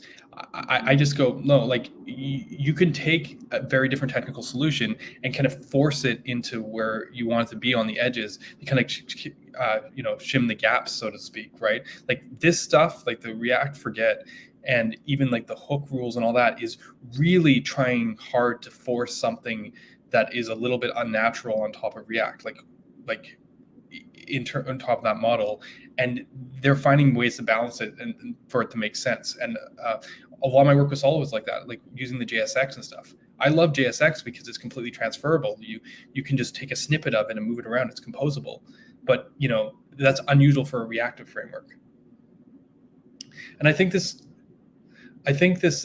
thing about like seeing different languages have different semantics on async await. Yes, and that I think the what I showed here about state derivation effects, I think they'll have slightly different things around this, but this is the core. This is the language we're doing. There is some convergence here. I said it when hooks first showed up, because they, for the first time ever, VDOM libraries looked like reactive libraries, but there are still slight changes and our differences. And like, does it converge? I don't know.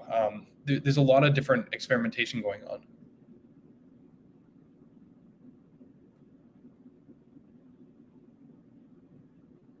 Yeah, so this was a possible answer to my question. So I say if Solid is a collection of ideas that makes Solid work as it does, then yes, language doesn't matter. It's called Solid everywhere. Yeah. So this is the question, right? Maybe it's language versus paradigm. Maybe that is how we fixate on this, because Svelte is saying that frameworks are language. React has always said that frameworks are a paradigm.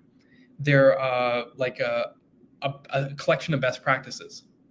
Like, you build these primitives and stuff. And I feel like, in a sense, Solid represents, in a very, not in technology exactly, like not in like implementation, but in philosophy, kind of what React did when it started.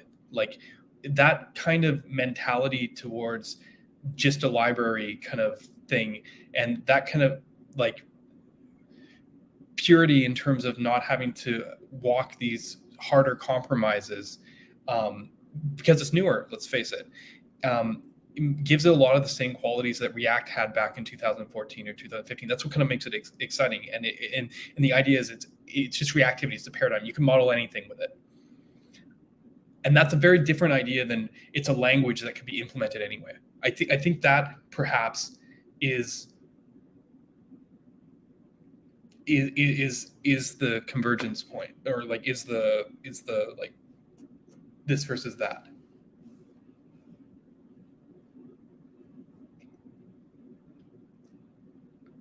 People choose the language first, not the paradigm. I know I'm taking this a bit out of context, but I think that is true. I think people have you get a gut reaction when you look at how something writes, when you see how it looks like this, which is kind of the challenge Marko faced in terms of adoption. We could literally, like, I've said this before, it's funny because I'm using it like too hyperbolic on stuff. Like, I understand the limitations of Solid's performance. I understand that there's no clear trade-offs, and like there's trade-offs, and there's like places where different solutions are better, and you can do that. But for building a website, there's nothing better than Marko. Like empirically, like I can, and I feel more comfortable because I also didn't write Marko initially and stuff. But like, if you're not like multi-page app stuff, the technology is so far removed from where the competition is. It's just not even. It's not comparable.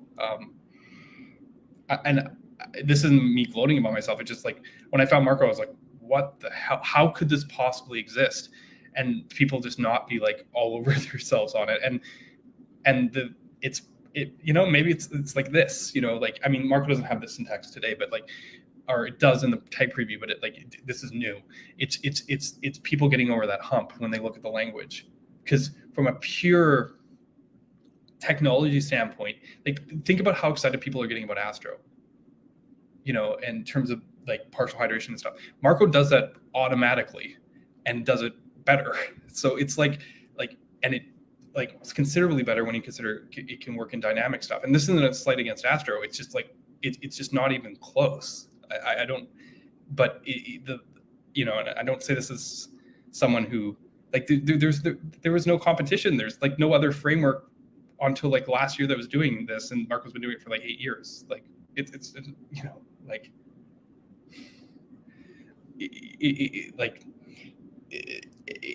these are real barriers, and it's an interesting game when you look at language and syntax and people's reactions and stuff.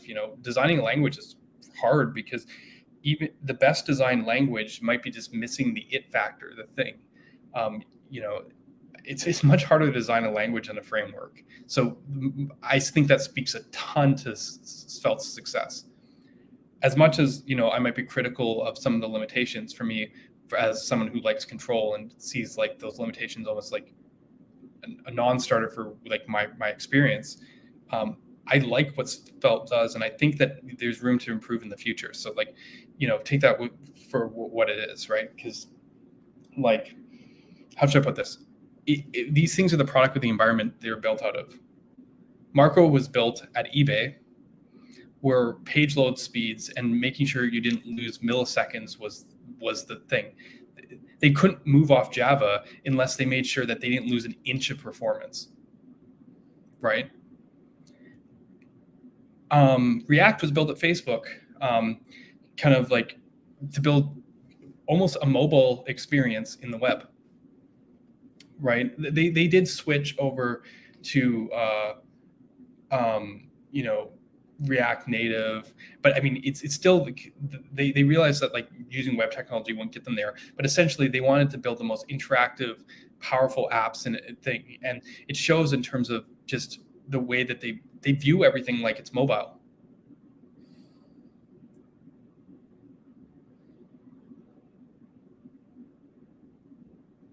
So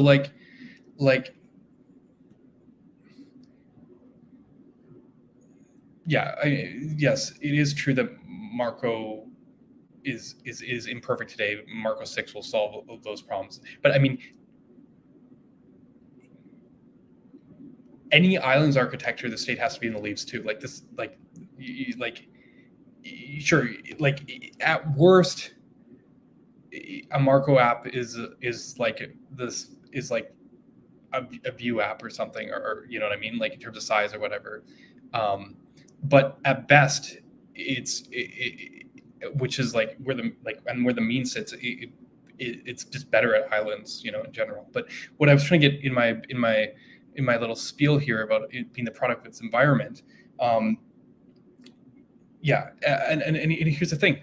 Where did Svelte come from? Svelte was built on the newsroom floor for projects that needed to come out rapidly.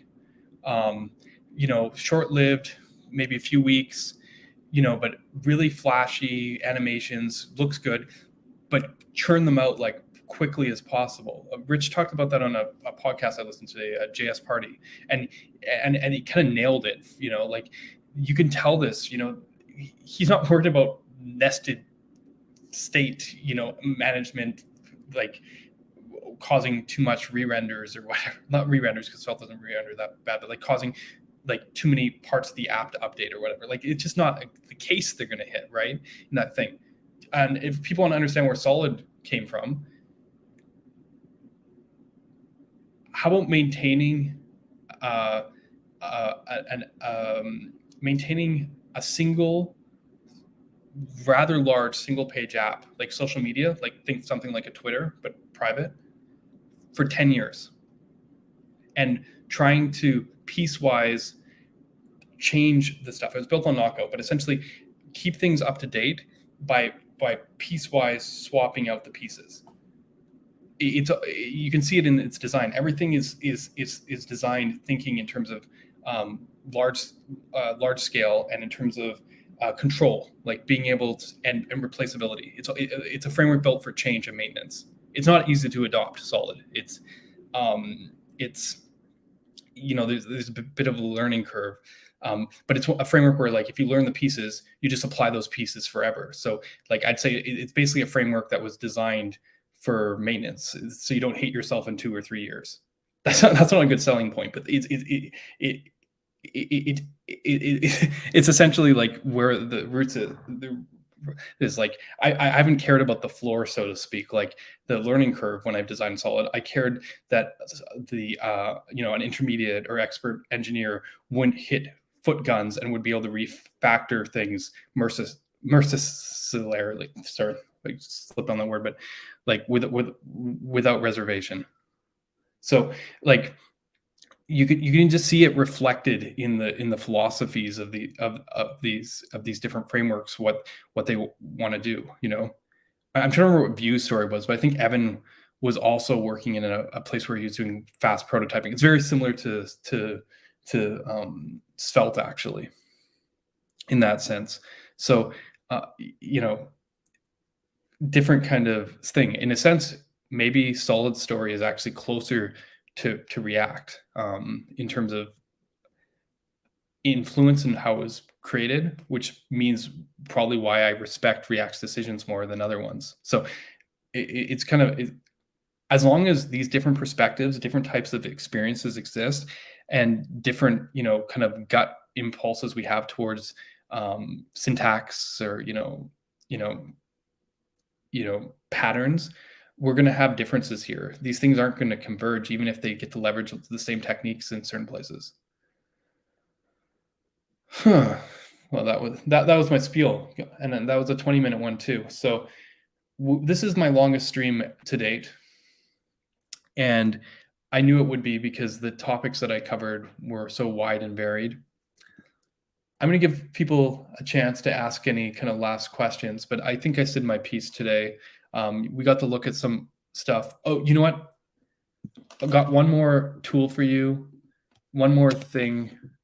I forgot to do this earlier, and I feel really bad about it because I felt this would have been really, really quite useful. I jumped right into compilation and showing you the outputted code, but I didn't talk at all about how we actually do it. And people write parsers and tokenizers. Sorry, this is not the thing you want to put at the end, but I did intend to cover this a little bit, and it's fairly short. Babel here is what I'm using here, but if you've never seen it, AST Explorer is an amazing resource because you can just literally choose your parser, turn on what transform you want to use. This is not just JavaScript. You CSS, DSL, HTML, there's a whole bunch of stuff in here. And I'm going to tell you straight up, I wrote Solid in the browser, essentially. What you see down here is JS DOM expressions. It started much smaller, but now it's like 2,000 2,000 some odd lines. But this is the whole Solid's compiler right here in the browser.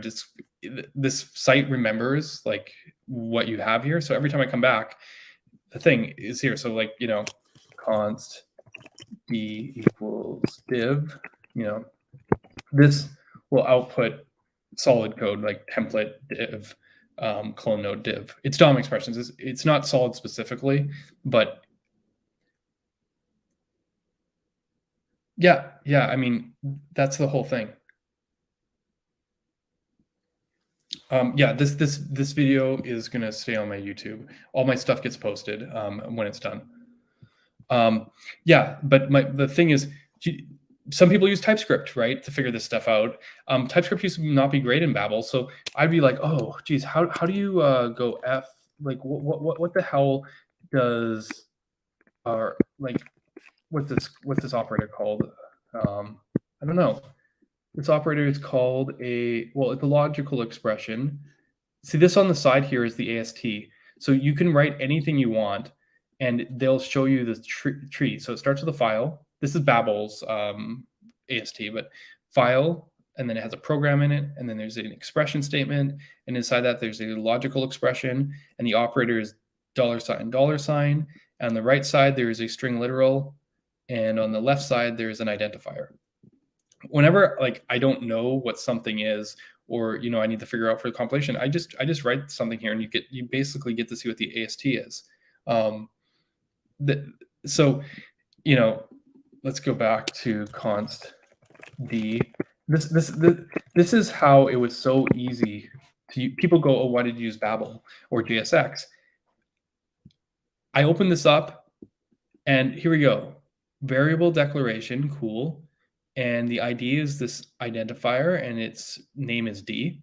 And the initiating of the variable is the JSX element, who is this opening element. And actually, let's add an attribute. Title equals something.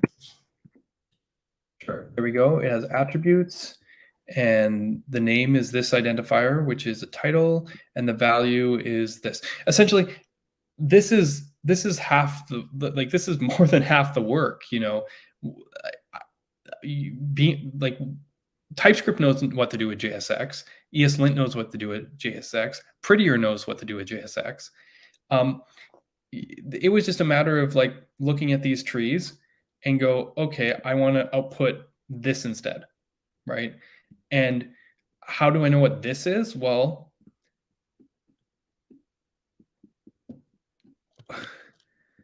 figure out what I want it to output, and then drop it here, and then go, okay, it's a call expression with the call is a member expression, because that's what you call when you access a property on it.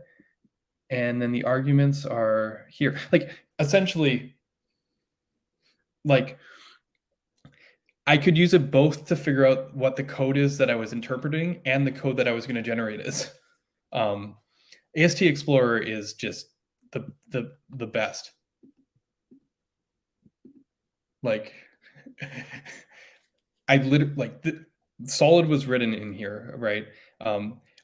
When people talk about oh, switch to SWC or whatever stuff, like if they had Rust in here, and like if I could do this with SWC, I'd do it in a snap. Like it's hard. There's so many all the different nodes and the properties and stuff. There's a great handbook here, Babel. What was it? Handbook. It was written by Jamie Kyle. He's done tons of stuff. He works in the Rome team. I think he was co-creator of Babel. He worked for Discord for a while too. And this is a great guide. I'll drop this in the chat as well. But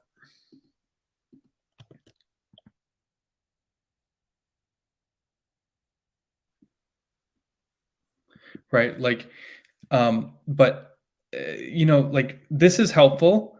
But this is a billion times more helpful. I mean, there are features you just learn about by exploring. I learned more stuff working with the Marko team than I did before. Like, can I show you like an example of the cool stuff that Babel lets you analyze? Like, well, if you've ever seen the Svelte repo, there's this example, right? And it's like let name equals world, and it says hello world, right? And if you look at the JS output, we saw that it's a lot, right? And here it is. Here's our text content finally coming into our name. And if we look at the SSR, it's a little simpler, and we can see that it escaping the name and doing all this stuff. But here's the thing. With Babel, sorry, where is it? Let's just do the Svelte thing. Let name equals world, right? Babel knows how to analyze variable usage, right? So look at what solid outputs for this hello world example. it just clones the node because it knew, because world is assigned to this static variable, essentially, that, and there's nothing else that it could calculate what the value is. I'm able with Solid to go, oh, this can't actually change. So it's, you doing this is the same as you doing this, essentially. So see, it didn't actually change there when I changed. Let's do it again. See, because Babel has the ability to actually analyze the trees this way. And getting advanced functionality like that does take a little bit of digging, but this is how we can do that crazy type of static analysis and stuff. We know which expressions are static. We know expressions which could be stateful by looking how they're used in the syntax. There's a ton of stuff you can do with analysis. This is just like the tip of the iceberg here, right? Yeah, so where's the server rendered version? Right, I have to introduce a HyperScript key, but I just kind of wanted to kind of show like the power of compiler analysis. It does. This is why tag template literals doesn't get you all the way. Tag template literals can analyze the static part, and that's like 90% of the problem. But with Solid, we know, like, we're like, oh, if this is dynamic. Now, let's get back here. Now it's gonna see. We skipped escaping in that example too. Now we know that this is dynamic, and we could potentially be dynamic. So we do the thing here, but what I'm getting at is we use this knowledge. Like, we know that this is a function, so it could be dynamic. So that's why we kind of know to wrap things. And is like, if you had something that was more expensive, like putting a DOM node injected in here, and I know you can't put a div in H1, humor me. So Solid can look at the whole and go, oh, I actually have to put memoization guards up here so things don't over execute, to make sure that div isn't created unnecessarily whenever name changes, only when the condition changes from true to false. This kind of analysis is the kind of stuff that you can do with the compiler. While Solid doesn't actually change your code out in the like JavaScript world, inside the JSX, we have a little thing. We don't actually do that much of this kind of trickery because we like to keep things transparent. But for things like ternaries, conditionals, obviously there are it's the same reason we have the show components and stuff in Solid. We have this ability to analyze conditions so that they can perform optimally. Yeah, so AST Explorer is the best thing ever, and it's really what's made a lot of this stuff possible. I just wanted to give it a quick shout out. Obviously, I intended to do this earlier because I wanted to talk more about the specific types of analysis we do, but there's a lot you can do by looking at the syntax tree and kind of like understanding what your code does, even in JavaScript, right? So, as I said, this is how I don't know if I'm going to shout out one more project on Compilation. If you've ever seen it, Mitosis from the guys who built Quick, Builder.io, is a write component once library that you can basically write your component in any framework and it outputs it in a different framework. Part of this is understanding the language thing. And when they started, your input code basically had to be Solid.js. You can actually see this if you see the example. Their use, this isn't. They changed the example from the website, but essentially, they started as something that looked very much like Solid, and then compiled to the other frameworks because Solid's language is more analyzable than React, let's say, but still uses JSX because of just our use of control flow components, and our reactive models like simpler. It's back to those primitives we talked about. There's no use callback or whatever. So they used something that looked a lot like Solid and then compiled it to Vue, React, Liquid. There's a full list down here. So yeah, here's the list: React, Vue, Liquid, Builder, Solid, Figma, Angular, Svelte, Web Components, React Native, Swift. Simply from doing that, they have changed their approach now. They're actually now using a subset of React to do it. So they're mapping map functions and stuff, but it's a much trickier tool because they can't actually take any React component and convert it to the other languages, where in theory they could have taken any Solid component and converted it to it. Not very useful from obviously my perspective, in terms of like, why would you take a Solid component and change it to Vue per se? We want it to go the other way. But it kind of goes to show what I was talking about in terms of language being kind of like a commonality. And as I said, there are those slight differences. So, this isn't a perfect tool, but it's cool to show like what you can do if you take that concept and kind of extend it, so to speak. See, like this example here, you can actually see the show component is like this is Solid 4.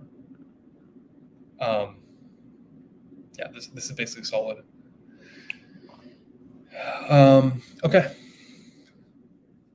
I gave people enough time to ask questions, and we're getting almost 3 hours and 40 minutes. I think this was a good stream. I hope people get more value when they rewatch it again, because this one was dense. But thanks everyone for joining me today. I'm gonna call it a night, I think. So yeah, good night everyone, and see you next week. Yes, you made it to the end. Thanks, Dylan.